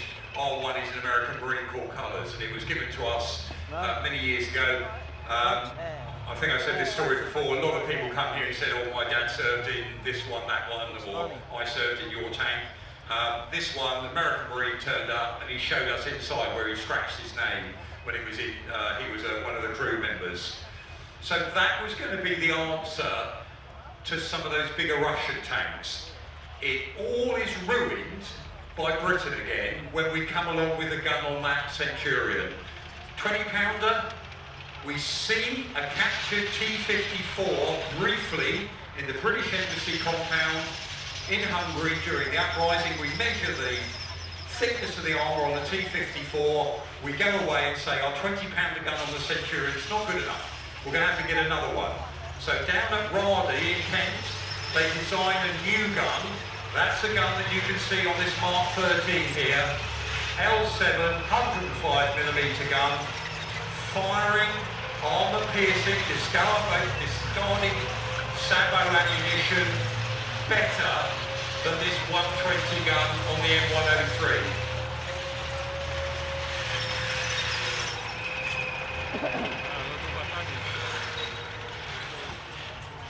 Now why that's important, we copied the Americans, their 120 gun, we put it on our Conqueror tank, same idea, whopping great tank, you can see one inside the museum, big cast turret, again this idea, out to watch out for the bigger Russian tanks. When we put the 105 on the Centurion, we have to take it out of service, no point having it. This gun is so much better, it's 50% better than the 17-pounder.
So there we are, a pretty impressive lineup of post-war armour there in our arena.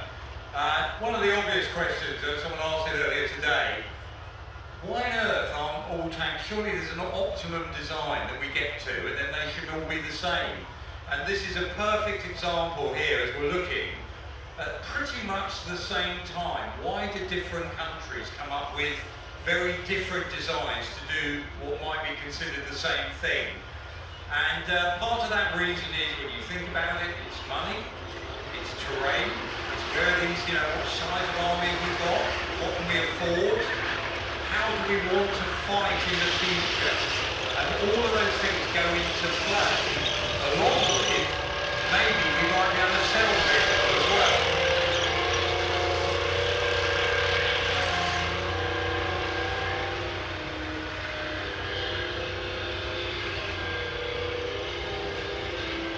Now, if you read all the books, the Chieftain is often described as the first proper main battle tank.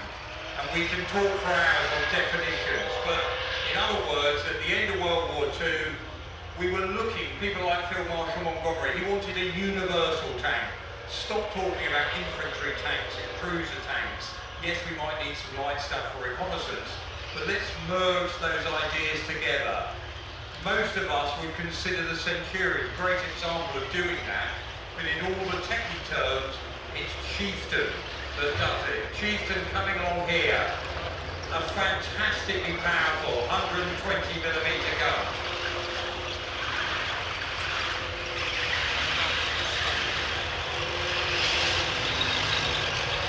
Enormously thick armour and very well angled. The driver in the front. Lying on his back, supine position they call it. Lower he is means the turret can be lower, and that means you're less of a target to the enemy. That gun doesn't have a traditional mag clip, that bit at the front holding it. It actually goes right into the turret, and so the turret is slightly needle point. Again, very hard then to penetrate. You're always going to be firing at it and hitting an angle. And we all know the story of the Chieftain, we do, don't we? But it's that idea, it is an enormously effective bit of kit as long as the engine's working on the day. The L70 is a Leyland engine, it has problems, or L60 engine I should say. It has problems. It's supposed to be a multi-fuel. 1954, NATO says we want all your tanks to have multi-fuel capacity. Everyone ignores it apart from the British, so we spent ages trying to get our tank to be able to take diesel, petrol, bottle of vodka, hopefully it will still work. It didn't, and that engine had loads of rebuilds in its service life. Never fired its gun in anger in British service, but that didn't mean to say it didn't do its job, because this is the age of deterrence. In other words, those tank crews sat out in Germany, ready to fire those tanks up, do the business. The Russians never attacked, so in a way you could say it worked, it did its job that way. This is what the Germans built when they're allowed to build a tank again from 1955 onwards.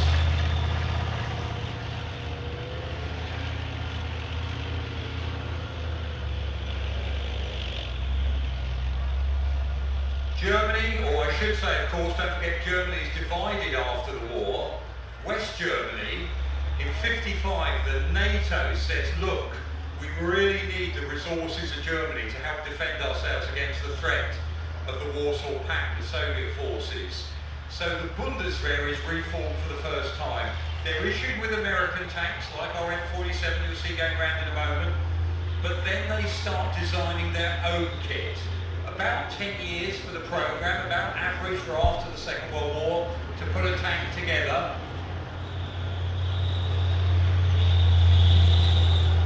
And out comes this, which is the Leopard 1. Amazingly, some of those German wartime designers, Ferdinand Porsche is part of the team originally. A guy called Niekamp, who'd been a German guy, who's been really helpful in HWA, the German procurement agency in World War II. He's part of that team that puts the Leopard together. And the other thing about the Leopard, it becomes quite a success. The Germans have decided, don't go for big, thick armour like we did with the King Tiger. As you can see, they've gone for mobility. Thumping great big MTU diesel in the back. Get that great gun off of Britain. This is a 105 gun. Thin armour, but we're going to go hell for leather, so they won't be able to catch up with us.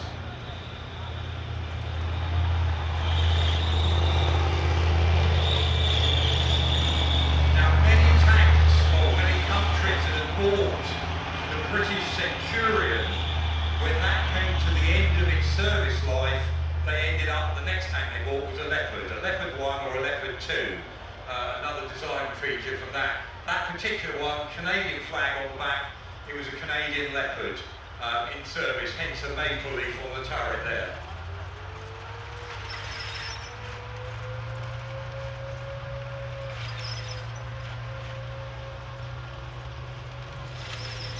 Now, when you have a tank in service, different countries have different ideas. Do we replace the whole fleet when we get a new one?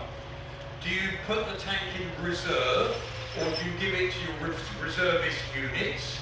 Does it seem a bit of a waste to completely scrap a tank? Get rid of it that way?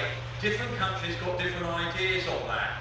And certainly the Soviet Union, their idea was, no, you don't get rid of it. You put it in a store somewhere. You have lesser units, cadre units they call them. There might only be 100 guys, not that many to be able to man them all, but come a war, we'll flood them with reservists and they fatten out again, ready to take these tanks to war again. It might not be the premium model, it might not be top of the range, but it still has an effect on the battlefield. Now for Britain, we went through periods where we were looking at replacing the whole of our Centurion fleet with a Chieftain. We ultimately do that, although the Centurions get passed down the line to secondary duties. Some are used till quite late for artillery observation roles, engineer variants, etc. But ultimately we end up trying to put the chieftain in the main battle tank role that the Centurion was trying to fulfill.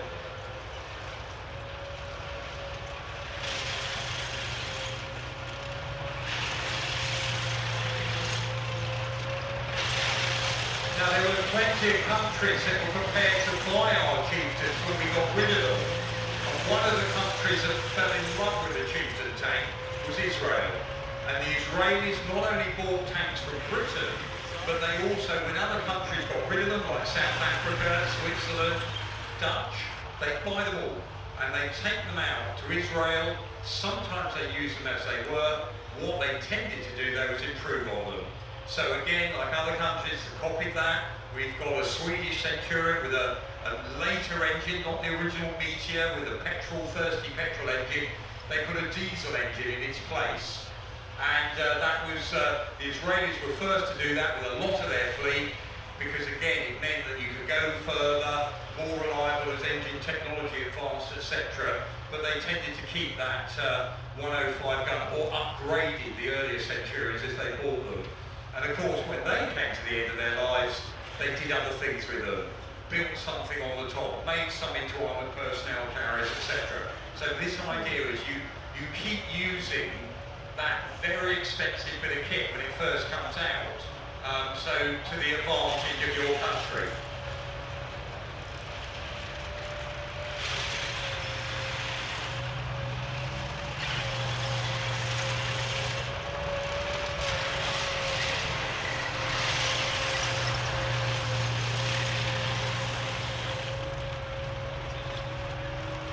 The last actual variant of the Centurion British Army service was the Beach Armoured Recovery Vehicle, and that was basically a Centurion hull with a side supporter built up that would push landing craft off the beach. We replaced that with some German Leopard variant later on called Hippos, but they were still in service until about 2003 with it. We've got one in the collection here. So a stunningly effective and brilliant for the UK tank, because as we said, of the 8,000 produced, about half of them was sold around the world. And in post-World War Britain, we were bankrupt. We really needed that money. So it really helped with exports.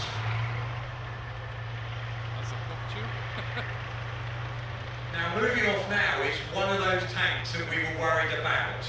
This is actually a T-55. This particular one made after the war in Czechoslovakia, but the Russians had started designing, or I should call it back then, it was the Soviet Union, had started designing new tanks with frying pan-shaped turrets. This rounded turret, ballistically very effective. You haven't got a straight edge to hit, always a chance of a glancing blow. By angling armour, you've also thickened it for a horizontal round to try and penetrate. They've designed a tank called the T-44 back in the war. They make it in small numbers, but that, as we talked earlier, actually the T-34, we can improve that, so let's make the T-34-85. They carry on making those till after the war, and they certainly carry on in other countries doing it as well. But then they've got this new design. It's called the T-54 initially. They do another model that they're trying to make proof against nuclear attack. That's a T-55, and it's got a 100mm gun. They put the engine crossways across the back, nice wide tracks for the Soviet landscape, and it's a very effective bit of kit.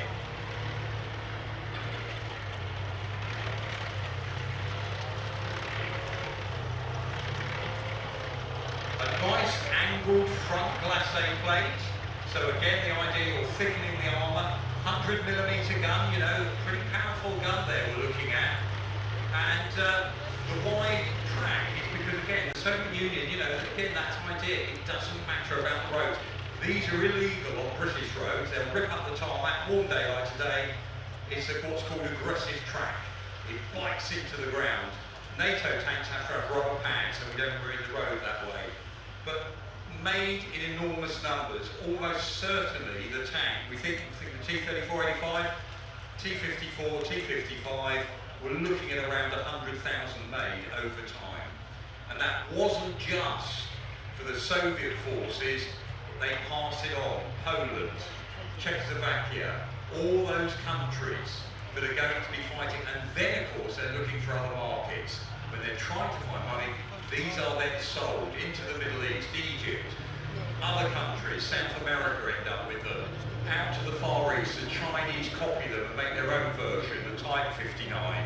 So lots of these, this is an idea of a tank, goes all over the place.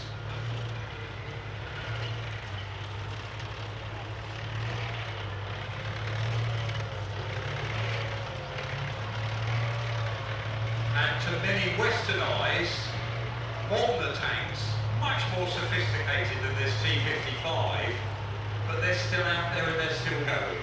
So remember that, as it's easy to be mocking the fact that at the moment the Russian army out in Ukraine are using some really old kit like these tanks, but that's still got a 100mm gun on you. And if you're at the receiving end of that gun, you're not that bothered what generation it comes from, okay? This still works to a degree. We have another issue these days, of course. We have electronics on so many things. If those electronics are jammed, intercepted, power burst, you know, this thing will still work. There's so little to go wrong on it, you can't jam it, you can't do things that way. So it might be true, still effective tank.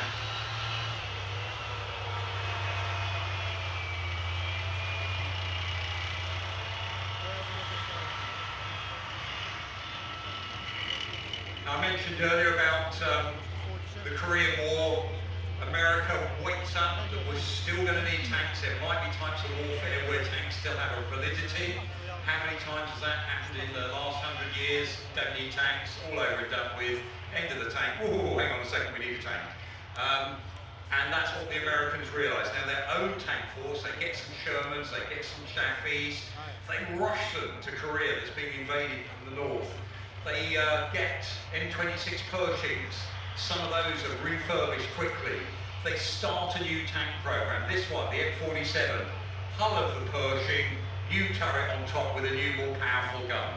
It's an interim model, and by the time it's coming out, they've almost already got some other better ideas, like the M48.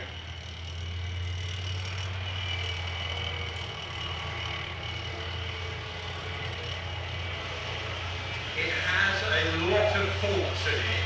Early days, the M47, but it's not in service with the American forces that long. The M48 is a much more thought-through design that takes over quite quickly. But because they've made a number of these, they're very quickly, as part of mutual aid, various other programs, that America is getting kit to those NATO countries, recovering after World War II. They're still building up their own industries in the 50s, early 60s. Like the German Bundeswehr, here, have some of these. So the tank sees enormous service in lots of other armies other than the American army that it was originally designed for. And as you might have watched that video earlier, this has seen a lot of combat all around the world with lots of other armies.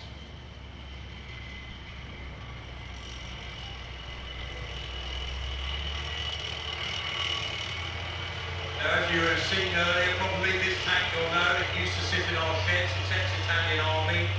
Restoration back in the 90s started. Basically, it didn't quite ever happen. It was in bits, etc. And thank you to those people who helped subscribe. Their names are on the back there of it to help get this restored. And the guy who restored it's driving it around at the moment, which means that's another tank we can show off in our collection. So really grateful for that. I know you can go and have a look at it later on. That M47 tank there. Absolutely creamed though by Centurions in the combats it ever fought against. Centurions, much better tank. Arab-Pakistan wars, M47 didn't do very well. Next tank going round, AMX-13. And it's another one of these tanks that has different stories to it. The French after World War II try and rebuild their own arms industry. They take Panthers and use those. They've got American tanks they've been given, so they use those as well. But France under de Gaulle after World War II, desperate to build their own prestige back up, and some of that means making your own weapons and selling those weapons, just like Britain was doing, to try and get some money back in the bank, you know, if you're a bankrupt nation. So a number of countries were looking to buy tanks, especially after 1950 when the Korean War began. They're all looking, where can we buy? And the French have designed a light tank. They wanted it air portable, AMX-13, 13 tons. It creeps up in weight. This one, again, if you look at that little yellow on tanks, little yellow round circle with a number in, that's its upper weight for bridges. So if you're the military policeman, you're waving it forward, if you know this bridge behind me takes 20 tons, that's okay, I can get this one across. I cannot allow a Centurion across, it's too heavy. So they want this as air portable. They start it with a 75mm gun in what's called an oscillating turret.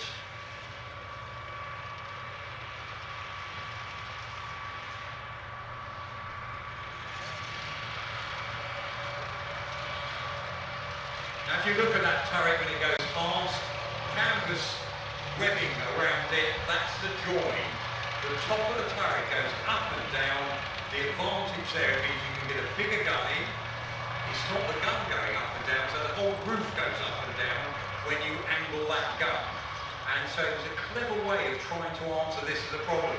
Downside, you've got a big seal to try and seal, especially if we're worried about nuclear or chemical attack. Three-man crew, driver down the front, sat right next to the engine, very tight space. That gun in the top there, this is an upgraded one with a bigger gun, big thermal sleeve down the barrel. But it was an effective bit of kit, especially if you had a country that didn't want or didn't have the road space, etc., for a massive tank. So Switzerland looked at this thinking, oh, that'd be great for all our mountain roads. And of course also it was cheaper, and that's still attractive to many countries. So sold all over the place, the MX-13, still appearing, still in service with some countries. Lots of upgrade programs went through it, and it was part of a sort of sales pitch as well to say that France were back in the game. And Britain and France, we were competing with this tank.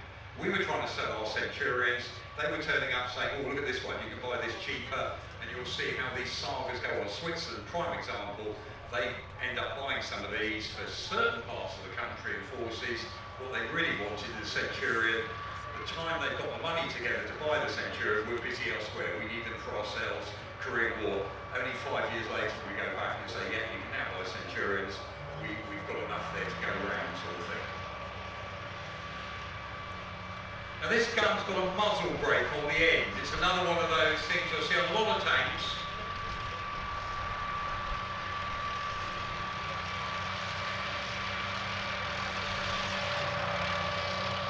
So what's the idea of a muzzle brake?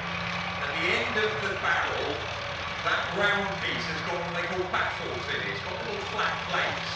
And the idea is once the round has been fired by the gun, it flies out the end of the barrel with supersonic speed, followed by all those expanding gases from the explosion inside the breech. That's what forced the round out. Now if you capture some of those gases against these baffles, it pulls the gun forward, so it's not recoiling as much. And again, you know, you've got to the point where some muzzle brakes can stop the recoil up to 50%. And that's great because it means, again, in the space there, you can put a bigger gun in, you don't need so much room for that gun to recoil. Most tank crews, if you've got a damaged muzzle brake, you can't fire the gun because otherwise it will just smash through the rear of the turret.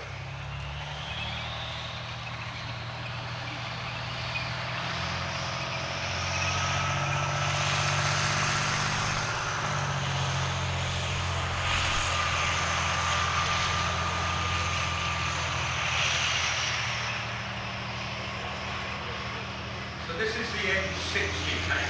M60, 1960, starts going into service. We've had the M47, the M48. They often you see them under the heading the pattern family of tanks. There's a sort of similarity to them in their physical appearance, but they just get bigger. This looks like a bit like one of those earlier M47s, but on steroids. The Americans at one point, they were criticised for lacking ambition in their tank design. They just tended to go, well, let's build another one and let's add 2 inches of armour and another few millimetres on the gun, sort of thing. And in a way, it worked for them because it could be done to mass production that the Americans could do. It didn't necessarily mean it was a top-of-the-range tank, but there was quite a few of them.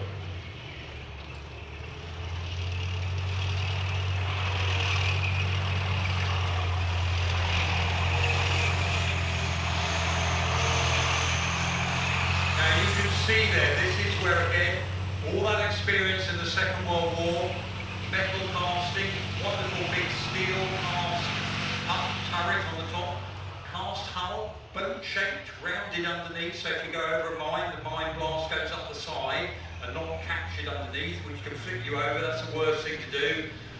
105mm gun, that British L7 gun that was done for the Centurion, again for about 20 years, best gun out there.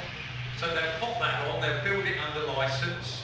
They were going to have a laminate armour on this, lots of new technologies around the corner, but like so many countries, if we wait, oh, nearly there, if we wait, nearly there, you'll be there forever. So they decide to go for steel protection, very thick, whopping grain, continental diesel engine on the back to give it enough power, and there you are with that sprocket, the drive sprocket. Worth pointing out, as you can see all this now, all those wheels on the ground, not powered at all, just spreading the weight of the heavy tank now over the track. The only powered wheel is one of the teeth on at the back. Wheels at the front, keeping the track nice and tense as it goes around.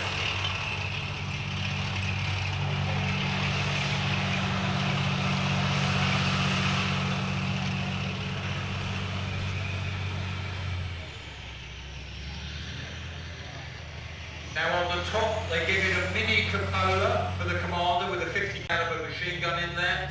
That can contra-rotate, you can look around at other things while the main gun's facing the other way. And this particular one was gifted to the museum by the US Army in Europe. Again, tanks like this, US Army first, then on to the Marine Corps. They were still using them in the Gulf War, and then they get sold and passed on all around the world. Lots of these still in service. Quite often again in the Middle East with extra armour put on. Things like those in the square look like big blocks of chocolate all over the outside. ERA, reactive armour it's called, laser in the Israelis design. So if it's hit, it blows up, takes the blast away from the main hull of the vehicle. Now the Soviets are the people who build tanks, that's all there is to it. If you're talking about numbers, tens of thousands in the 30s, hundreds of thousands plus in World War II, and they carry on doing it. T-54, T-55, 100,000. Every 10 years they're coming out with a new model. This is one of those classics they came out with. This is the T-72.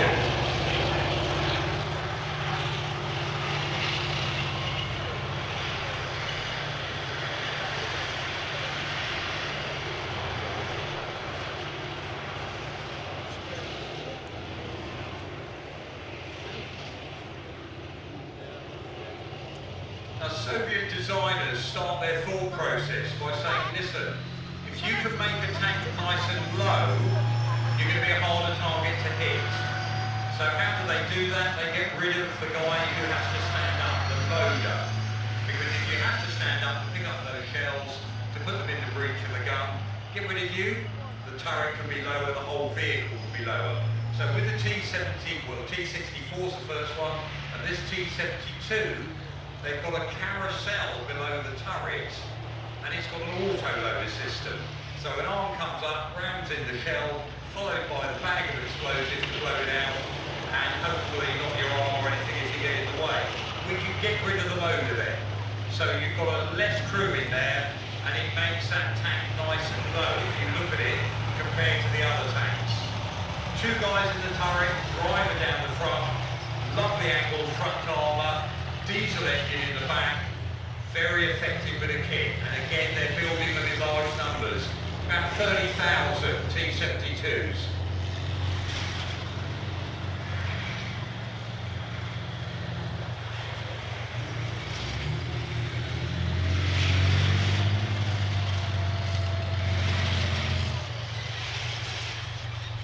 Now Britain is designing a tank to take over from Chieftain that we saw earlier. It's going to be called MBT-80, hopefully in service by 1980, main battle tank 80.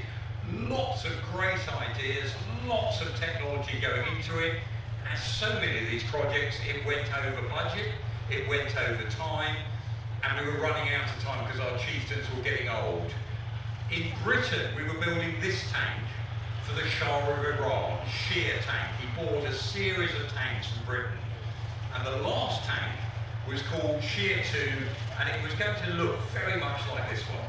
It had got chopper armour. We were giving them chopper armour, this new fantastic armour.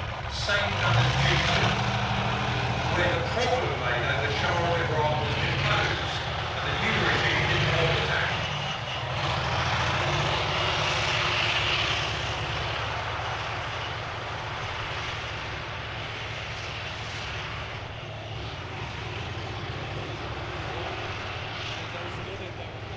So what we do in Britain, we actually look at this tank and we say, okay, with a few adjustments, we could probably take that on, and it might not be the tank we ideally want, but we'll put it into service anyway.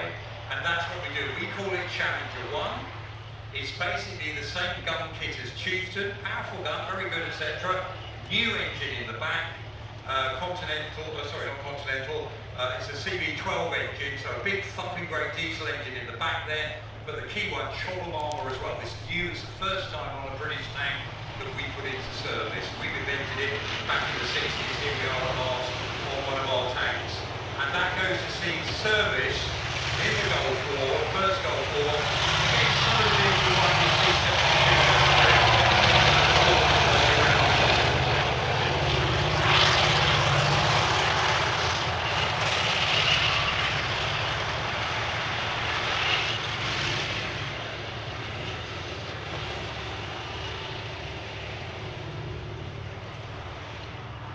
T-72, 125mm smoothbore gun.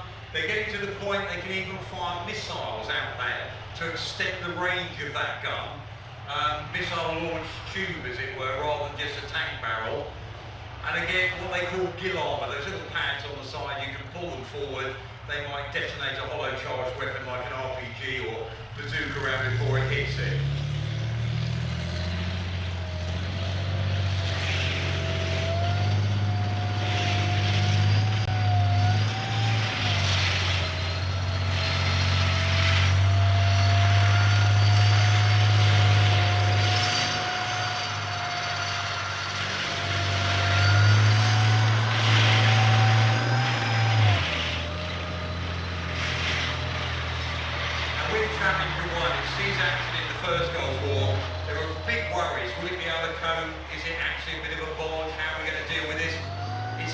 Service really worked.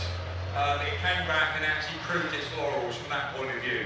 But in the background, don't forget, this is not the tank the British Army wanted. They wanted that new technology MBT-80 could bring.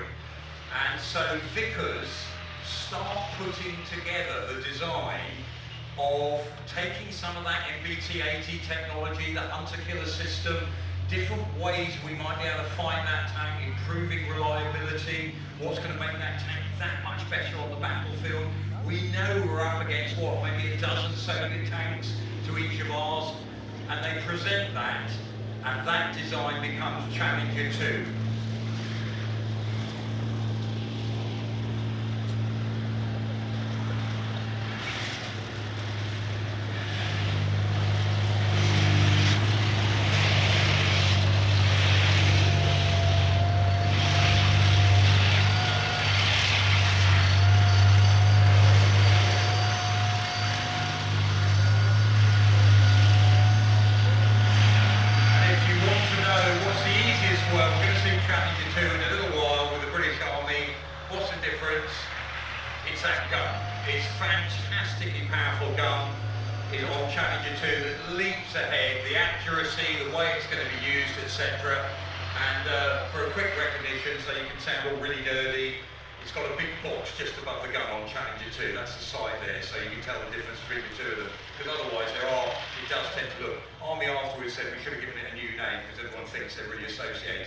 There's very little similarity apart from the looks because of the flat chopper armour between those two tanks.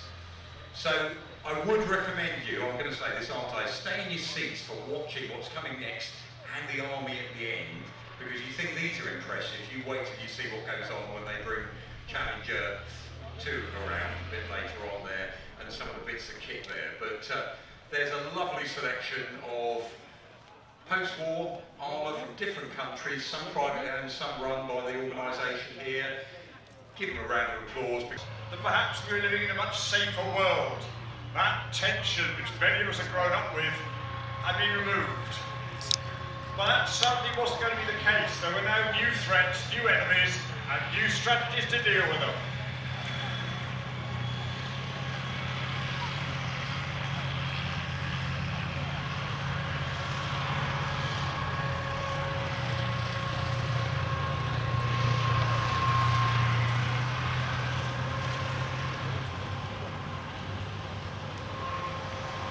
To już takie sprawne wszystko, nie? Ładnie jeżdżą. We've been looking at some very big main battle tanks. The main battle tank was intended for use in what's known as a peer conflict, where both sides in the conflict are fairly evenly matched. In other words, we were expecting to be fighting the Soviet Union and its allies in the Warsaw Pact. With the collapse of that, the threats became more diverse, but less sizable in one extent.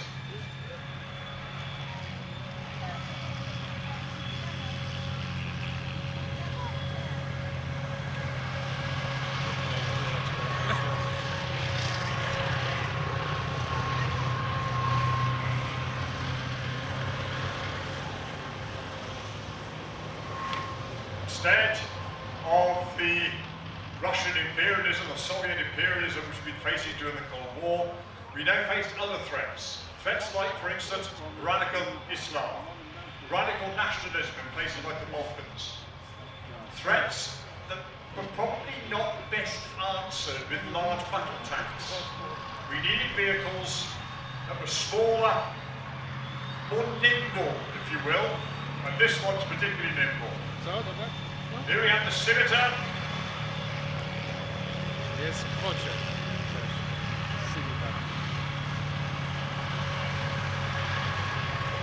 Desert Warrior. To jest zabawne. Ma tylko do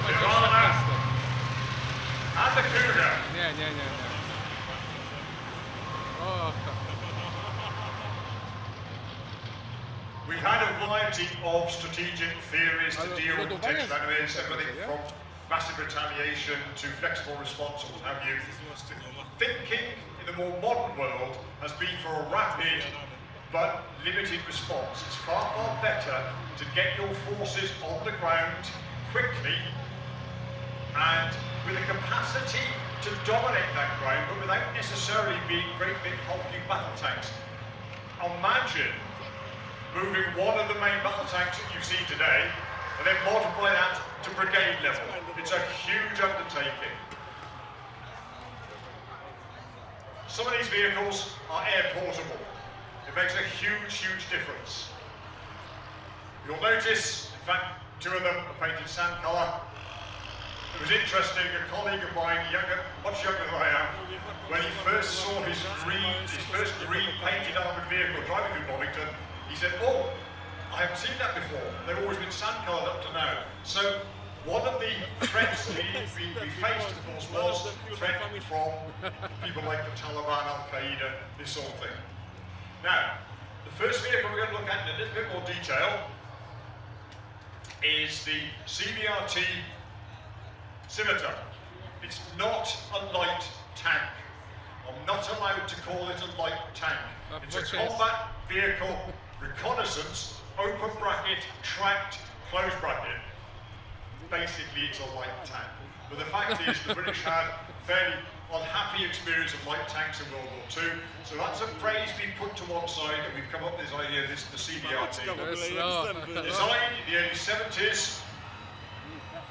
Leszek jest pijakiem, ale nie lubię jak się mówi na niego pijak. Ale pije gin, Does all the things that reconnaissance vehicles should do. It's small, whisky, it's fast, dużo and it's piwa, czyli robi wszystko tak co pijak.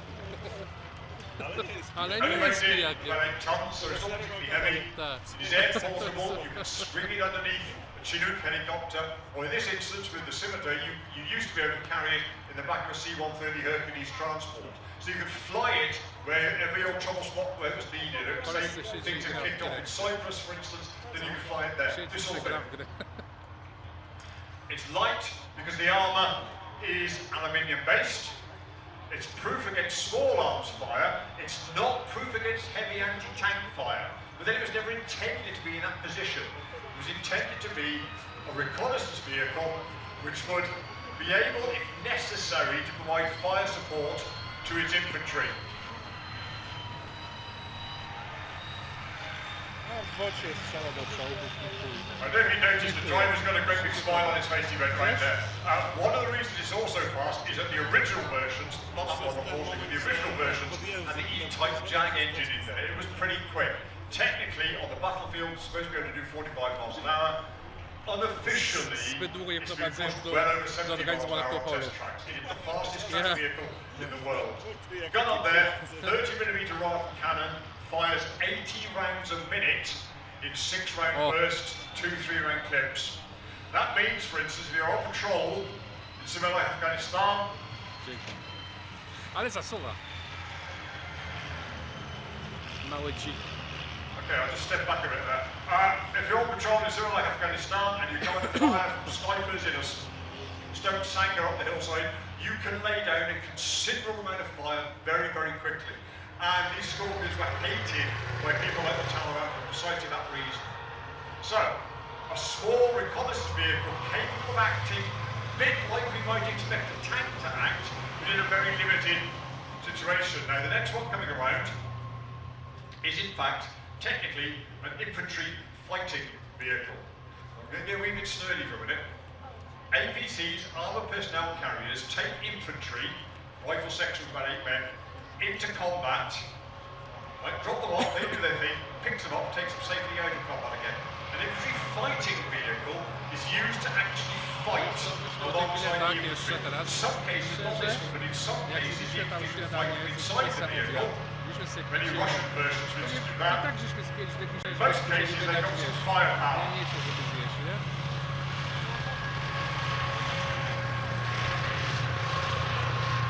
Now, this is the Desert Warrior, based on the British concept of Warrior.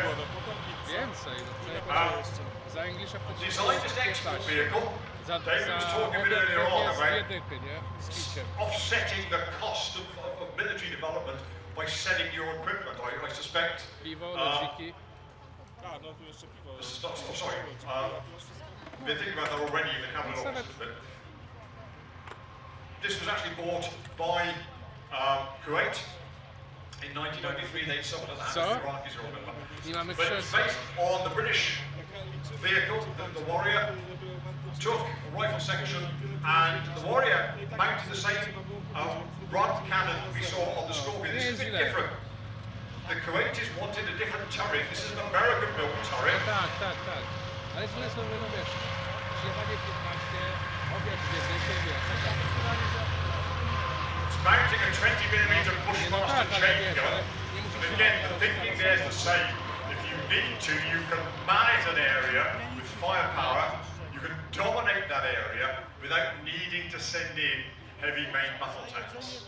You can also, of course, use both the Scorpion and things like the Desert Warrior in an urban environment where tanks are less useful. Aside from the chain gun on the Desert Warrior, there are a pair of anti-tank missile launchers either side of the turret. Right? The Kuwaitis, of course, have been invaded by Iraqi man T-tanks. They wanted some ability to fight back. So a multi-purpose weapon. So we see all sorts of themes here, aren't there? Smallness, lightness, portability, multi-purpose. And the next vehicle, to some extent, sums all that up, although this is not the smallest version of the vehicle. This is actually Swiss. Made by the Swiss company Noack, and it's the Piranha. It's the Piranha 2. And you'll notice, if you look at it, recognise that turret? Because you've just seen it. Te nowoczesne czołgi, ten brytyjski by cię pokazywać. There we go, we've got the 20mm chain gun, and we've got the anti-tank missile launchers. Noack, in 1972, set out to design I'm tempted to say, almost not a vehicle, but a concept. The idea of a small, fast, versatile, light armoured vehicle which could be used in a variety of different ways.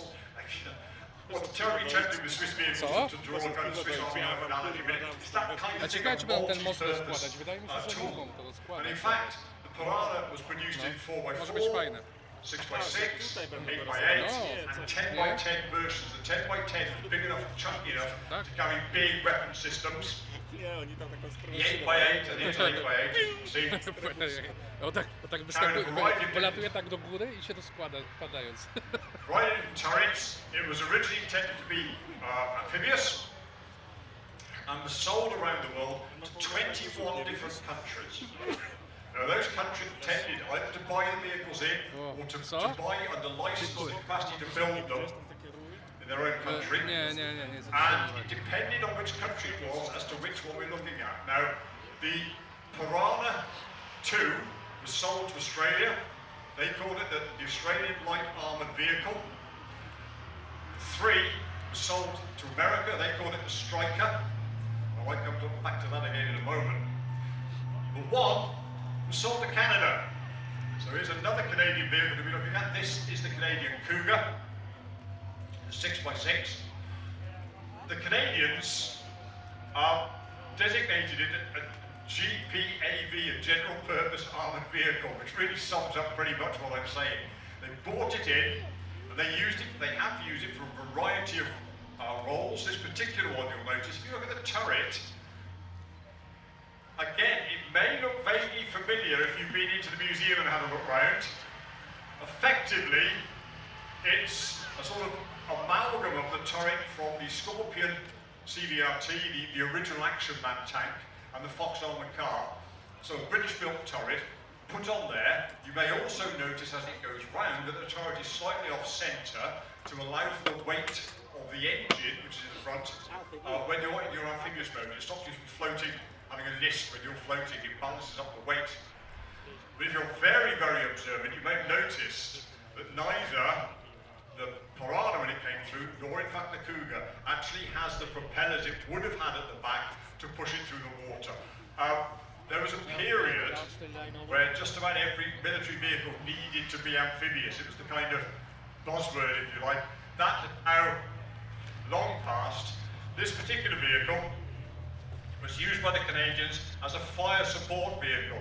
That's got a 76mm gun, it'll fire high explosive. Pancerzony i tak dalej, już nie ma takiego fanu, bo one są wszystkie dość bardzo podobne, nie? FV4005, that high explosive squashing round. But it was used by the Canadians in Ale wiesz, one Bosnia, wszyscy robią mniej więcej tak samo te pojazdy, nie? No jeden jest bardziej, wiesz, nie wiem, bardziej opancerzony, drugi trochę szybszy, ale wszystko jest to samo prawie. A ten stare czołgi, ruski, a amerykański totalnie inny, a francuski jeszcze inny, nie? Zupełnie inne podejście. The Canadians used this to back up their infantry. It was used as a training vehicle for Canadian armour. The guys who were going to be operating the Leopard 1 tank that the Canadians had, and later on the Leopard 2. And it was also used as an infantry carrier. It would carry about 3 men in the back there. It's not a very big armour, but we'll do that as well. So a multi-purpose vehicle. Remember I mentioned the Striker? In Britain, the Warrior armoured personnel carrier is being phased out. It's pretty much on its sort of last legs now. There's a lot of debate as to what to replace it with. That debate is pretty much settled on a BAE Rheinmetall design called the Boxer, which is a wheeled vehicle with a turret capable of taking a... Thank you. So, just before we start the Army display, we're obviously really grateful the Army are here today, but there's also other people. The Irish Defence Force have brought back Rolls-Royce, there's private owners who brought vehicles as well. And just a small point, if you do have the opportunity, ping an email to their websites or Irish government, something like that. Things like the Norfolk Tank Museum, thanking them for bringing things here, because it helps, especially with big organisations like the military, you know, even our own army. It really helps if there's feedback that gets to the right people that this is worth doing. And I know our guys over there with the Irish sobie jeszcze pójdę siknę później. Potem. To ja najpierw idę, dobra? Stary idzie na końcu. Now for the army as well today, we're very privileged because not only have we got the soldiers here, but we've got a number of their families are here today as well. And whatever that soldier goes through, wherever they're posted, whatever goes on that way, that family's in essence got to go through it as well. So before we bring the vehicles on, let's just give them a round of applause as well for what they go through on our behalf.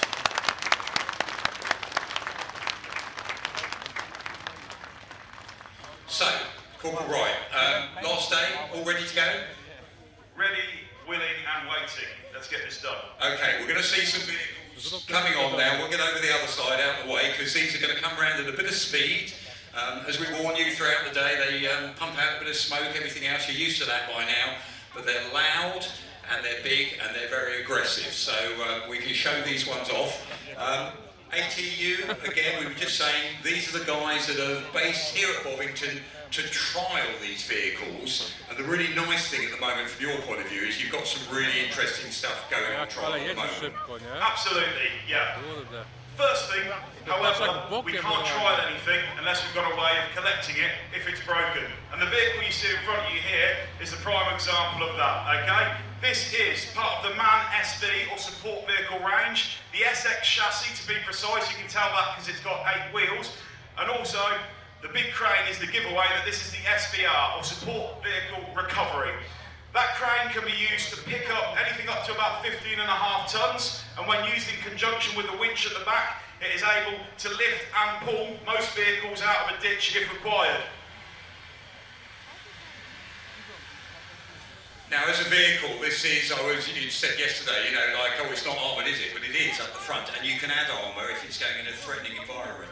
Absolutely, so scalable, you can add bar armour to it, there is top cover as well, so you can have a machine gunner stoked out the top there.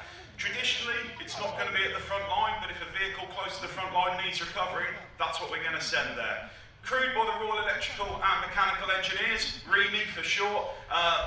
Generally, you're going to have a crew of 2 recovery mechanics. Yeah, recovery mechanics, or as we like to call them, recce mechs. Don't get confused between recce being reconnaissance and recovery. These guys are exceptional at getting you out of a ditch, but not so good at map reading. So again, you know, it really does look like the Tonka toy, a big bit of kit that way. Essential because basically we don't want that asset to go to waste, do we? We want to recover it, to reuse it, don't let the bad guys get it, etc. So recovery vitally important in this day and age. Absolutely. Recovery is not its only tool, as it were. This is the medium-sized Swiss Army knife. That crane can be used for lifting things in a maintenance environment. When you use 2 SBRs together, it's perfectly capable of lifting the turret off of a Challenger 2 for repair. So, another one of these vehicles coming on now, look like a sort of flying wedge. Fantastic bit of kit, isn't it? This is the craft. Absolutely, so we've just had the small utility knife. This is the big one, okay? This is Resurrection from ATU, our upgraded craft, Challenger armoured repair and recovery vehicle. With the addition of ERA on the side, it needs to be heavier, it needs to be protected, because this is what we're going to send in to pick up a Challenger if it's got stricken. Manned today by Staff Sergeant Kit and Corporal Wood in the driver's seat. Their family's here, so I'm under pain of death to mention that. This is what's used to pull things. The crane that you see on there is purely there to lift back decks off of Challenger 2s and take the pack out. It is not there as a recovery asset. The recovery element of this is the big winch that you see at the front, and then at the rear, you'll notice large metal bars designed to form an A-frame for towing tanks out of trouble.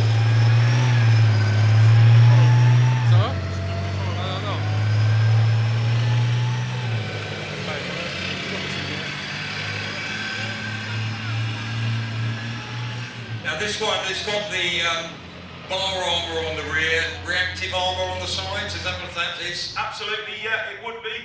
Again, this will operate just behind where the frontline tanks are. Whereas the SVR might be a little bit further behind, the craft will be expected to react quickly. Once again, manned by the REME with at least 1 recovery mechanic on. Whilst they are classed as combat support, there are multiple examples of these brave soldiers heading forward into the line of fire to get assets. The most famous, I'd say, of recent times, Staff Sergeant Lyndhurst in 2006 in Iraq, whilst under repeated small arm fire, RPG and mortar fire, was able to successfully recover a stricken Challenger 2, was rightfully deserved the military cross that he got for it. But once again, touching back on your point, if that vehicle had gone, not only do we lose a tactical asset, but it's a massive morale boost for the enemy. Now, I've talked to the crew earlier on of the craft, and everyone loves it, don't they? It really does what it's meant to do, and it looks the part as well. And that dozer blade on the front, urban operations, roadblocks, that's going to get you out of trouble. It's going to clear a path. Absolutely. As touched on, urban operations, it can crush cars. It can also dig us shell scrapes. More importantly, when you're on a maintenance day, set up in a Liga under no threat, you turn that craft blade up a little bit and it makes a fantastic hammer. And they designed it just for you for that, didn't they, sort of thing. Again, another vehicle that we keep talking about recovery and why that's important, but also the idea of shell scrapes, tank hides, anything like that, being able to create a barrier for your assets and keeping those assets going.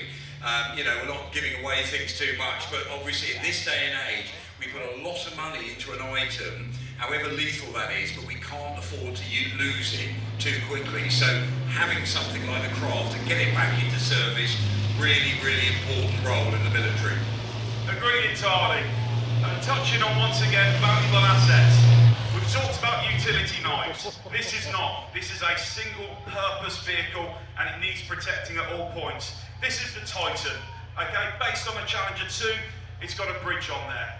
This asset is vital in enabling us to carry out manoeuvre warfare. If there is a river somewhere, we cannot get a battle group over it. This vehicle is what allows us to do it. Mounted today with a Mark 10 bridge, which got an impressive length of 24.5 metre span. At all times, this is going to be heavily protected, whether it's by tanks, warriors, definitely some form of anti-air asset.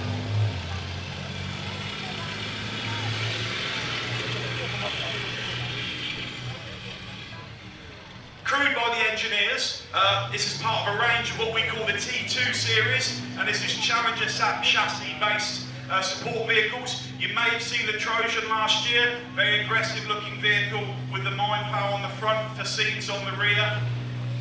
They've spotted their suitable crossing base here. That could have been ID'd by one of the armoured cavalry-like regiments, but often engineers have their own integral engineer recce. Nowadays, more than likely to be going on to one of the Ajax variants. Back in the day, it was CDRT. You can often tell these people because they'll walk around with very wet legs because they're perpetually walking into rivers to check it's suitable for crossing. And of course, it sounds again so old, but it's traditionally a river line is a great defence position. If you want to get at the enemy the other side, they're going to be blowing up the bridges.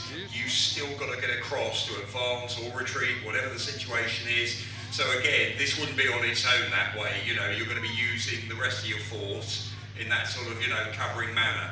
Absolutely. So in this situation, we've found the correct crossing. Before that has even contemplated moving forward, we're going to have tanks, a troop of tanks in Overwatch. They're going to be looking over the objects, so they're not looking at the immediate ground, they're looking in depth, 1-2 kilometres away, ready to react to any sign of enemy movement. As HR is being given, this is going to advance, but it's not going to advance by itself. This is going to be sandbagged by a troop of tanks, i.e. you're going to have 4 tanks crawling forward. The tank's job there is to attract enemy fire. We cannot lose this asset. It will deny the momentum and it will in effect stop us dead in our tracks. You'll see it smoking there, yeah? Not smoke grenades or anything like that. Similar to what you'll see shortly on the other vehicles, all we're doing is spilling diesel onto turbos to create that smoke. Very effective, but as remember, with all smoke, it stops the enemy seeing, but it can also stop you seeing. So you've got to be diligent with your use of it.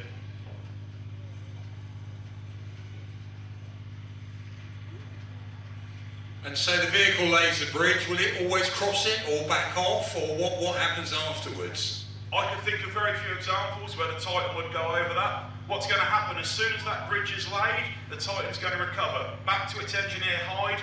The tanks may go back with it, or if we're confident it's support, the tanks are going to remain there. As soon as it's laid, we're going to have the armoured infantry. They're going to be released. Currently in Warriors, vehicle may differ soon. The armoured infantry are going to force their way across this bridge. They're going to create a bridgehead force. So we're talking 500 metres, 1,000 metres on the other side of the river. They're going to dismount. They're going to create jab screen. So if enemy armour tries to counter punch, we've got the ability to fight back. As soon as the enemy armour, as soon as our armoured infantry is there, then the tanks are going to come. From the reserves, they're going to hammer forward 2K in advance to hold onto that ground, keep scanning and form that ring of steel that we can protect ourselves with. And I guess the hull, the vehicle, goes back and can get another bridge if you've got one available, you know, and carry on that progress. So it doesn't always have to recover its own bridge to keep going. Absolutely. We could have a stack of bridges and 3 crossings lined up. So still vitally important, again, think of the modern battles. Even in Ukraine at the moment, a lot of the defences lines are along river lines because, just think about it, it is hard getting a heavy vehicle across water. So what are you going to do? You're either going to have amphibious vehicles or bridge layers like this. One of the vehicles that might be going across. Absolutely, so we've done our support vehicles, now we're moving on to the fighting fleet. What you see in front of you is the Jackal. More specifically, the Jackal 2, easily identifiable because it's got greater armour on the underneath to divert IED blasts, and the gun ring is set slightly further back. Designed as a reconnaissance vehicle, this is going to operate in the deep battle space, okay? This is going to push well forward. It's able to operate independently as a troop for about 10 days. 500-mile range, it can refuel off the troop sergeant's vehicle, the 6-wheel Coyote. Fast attack, reconnaissance, fire support. One of the rather cool features of it, it's got its adjustable suspension. So it can raise itself up to go over rough ground to avoid it being beached, or it can drop itself right down, provide that stable firing platform for the 50 caliber machine gun on top. And the idea of this open top is so it's got this great all-round visibility, there's nothing much in the way, and of course originally the design of that is really for Iraq, Afghanistan operations, but we've now basically got it so we're going to be using it. It's a bit nippy on Salisbury Plain on a winter's day, but you're now given kit to protect yourself for that. Absolutely. In terms of openness, yeah, it's a reconnaissance vehicle. Like cavalry man it, not a great reconnaissance vehicle. It's got no sighting systems. It's not great if you can't see out. That's why it's there. Most recently, it's been deployed on Op Nukem, which is a UN peacekeeping operation in Mali, and it was used to great effect there. Being able to rapidly and quietly move across vast ranges as a long-range desert reconnaissance group without the massive logistical chain that a wheeled vehicle would have. And obviously on the road as well, you know, when they were going... Our new strike and reconnaissance vehicle. 2 different things there, strike and reconnaissance. This Ajax series of vehicles is the spiritual successor to CBRT. From the previous shows, we've learned CBRT, lightly armoured, used its speed to get around, designed for recce by stealth. 40mm cannon, really effective. 150mm penetration at 1,000 metres. Not only can we sneak around, spot the enemy using our advanced sensors, including sonic sensors, image intensifiers, what we're able to do now is really reach out and touch them. If it's a peer-on-peer threat, a similar enemy vehicle, we can actually have a kinetic effect on it, as opposed to simply reporting it back.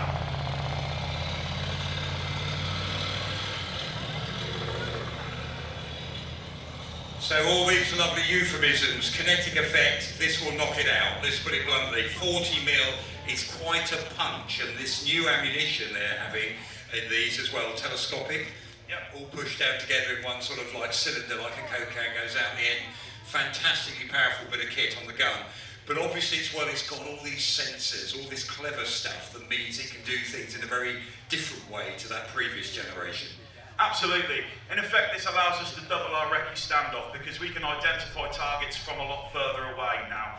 Also, there's no need really for crew to dismount from this. Everything can be done internally.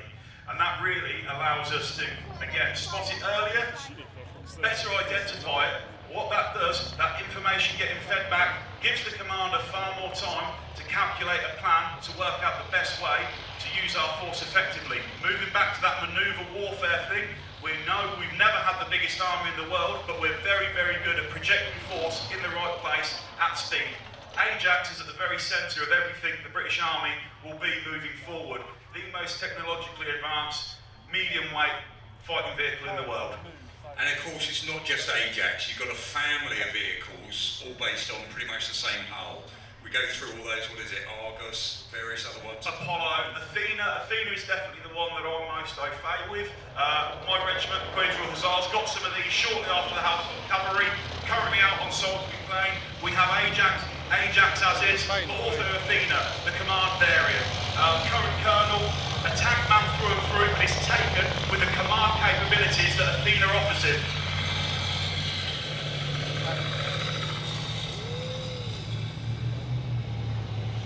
So one of these things, we're not allowed to tell you everything about every sensor that's on this vehicle, or we can tell you, but we'd have to kill you afterwards. But so what's on that though that is allowed is the idea of acoustic sensors, things that, you know, we can hear something in the distance, this thing can tell you what it is. Absolutely. There's plenty of ears around here that don't need acoustic sensors to tell what's coming in the distance. Here we have the infamous Megatron, okay? Challenger 2. A bit of OES, a bit of TES mixed in there in a fairly unique armour package. Dressed today in Barracuda, which is a multi-spectrum camouflage, not only there to visually disrupt, but also to drop down the thermal signature. Third generation main battle tank used by the British Army. Third generation, it's got composite armour, it's got a fully stabilised and electronic turret with an electronic fire control system. Before it moves off, once again, I need to point out today, commanded by Major Williamson. He's my boss, his family's here, hopefully they've heard that. I think he only did this to get a few days out of the office, but Commander from the King's Royal Hussars.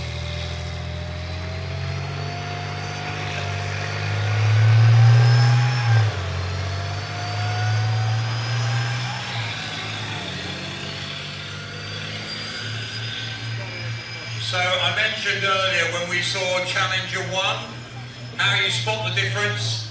Challenger 2, over the gun barrel, one of those sights. We've got a hunter-killer system, so the commander's looking out for targets. You're the gunner, aren't you? Absolutely. So commander's sight can be looking one way, because it's 360 independent. Gunner's going to be looking the other way. We can cover our arcs more effectively. Quick hammer of a button, instantly the gun switches to that. I, as the gunner, would then take over that firing engagement, neutralise the target, move on to the next one. It enables us to focus on multiple things without every asset in terms of sighting and weaponry being in the same position. Weaponry, of course, L30 rifle gun. One of the few nations to still use the rifle gun. Those of you that I spoke to earlier, we chatted about rifling versus smoothbore. Be under no illusion, it is still a very accurate gun. I think over the past 4 years, in Latvia there's the exercise Iron Steer, which is a tank firing competition. Challenger 2 has won that twice in 4 years. And this is going against recent generation Leopard 2s, Abrams and everything else NATO has. So yes, moving on to the smoothbore for good reason. Don't discount that, still an exceptional weapon. So again, you can see it's still a powerful bit of kit as well, but one thing we have to go back to as well, you can have the best kit in the world, but unless you're well trained and you know how to use it, and that is definitely where the British Army's got the edge, isn't it? We are very good trainers of men. Yeah. Progression-wise, 80% of the guys and girls that go through Bovington will learn to drive first. 20% go as a gunner. I was fortunate I did the gunner, but at all stages you move up. Driver to gunner, that means you know how to drive. Gunner to loader, you know how to drive and gun. Commander, you know how to do all three.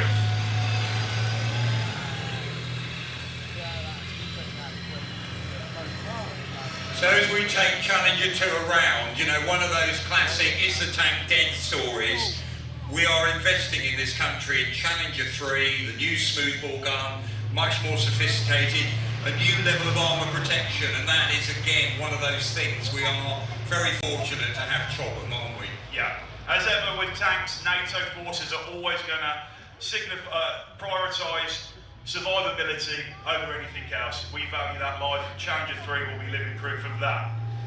What we've just got in here, the eagle-eyed amongst you will see is a warrior, okay? But it's not just any warrior. What we've actually got today is a Warrior 514. That is the mechanised artillery observation vehicle, used by the Royal Artillery to direct and keep an eye on deep striking fires, which become so prevalent in the way we warfight now. How can you tell it's a 514? If you look closely around the turret, you'll see 4 individual antenna pods.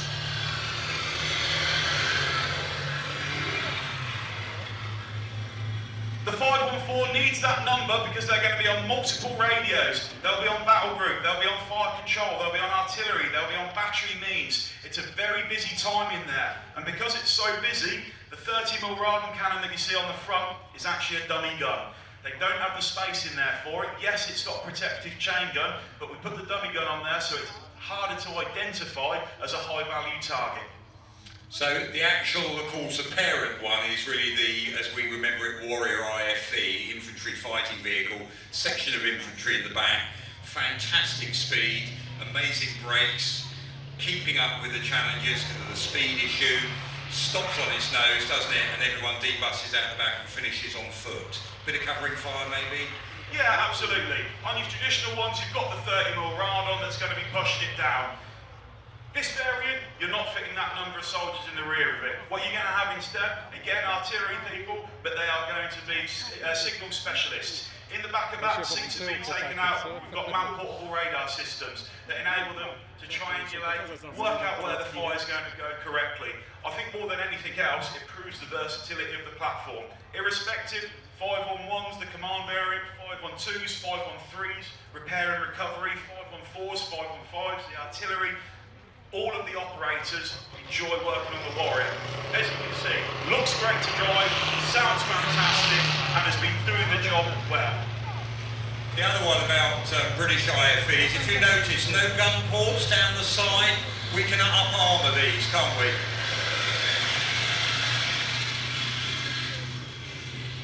I'm sorry, I have to tell this story every time. That engine, by the way, it was developed from a starter motor for a destroyer.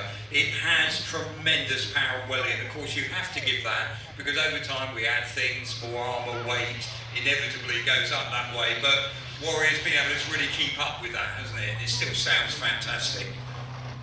Yeah, unfortunately, when I was commanding a Warrior during safety the once, I didn't realise at the time that Warrior has in effect a steering wheel. So I was giving the commands to the driver of right stick, left stick. The poor chap hadn't got a clue what I was saying because they don't have sticks in there. But he still managed to do what was required. That's the great training I was telling you about earlier that the British Army does. So, yeah, so there's our wonderful bridge layer going around there. And we're going to bring on the rest of this kit, and they're going to just take a couple of laps to show off again so you can see and photograph the vehicles. They're going to park up, the crews will get out, they'll be able to come over and have a chat with you. But before the noise is too loud, can we just give a big round of applause to the soldiers that are going to go places, politicians you vote into power, they're your army, these guys, own them, remember them. Very important, and their families who are here today. Thank you very much.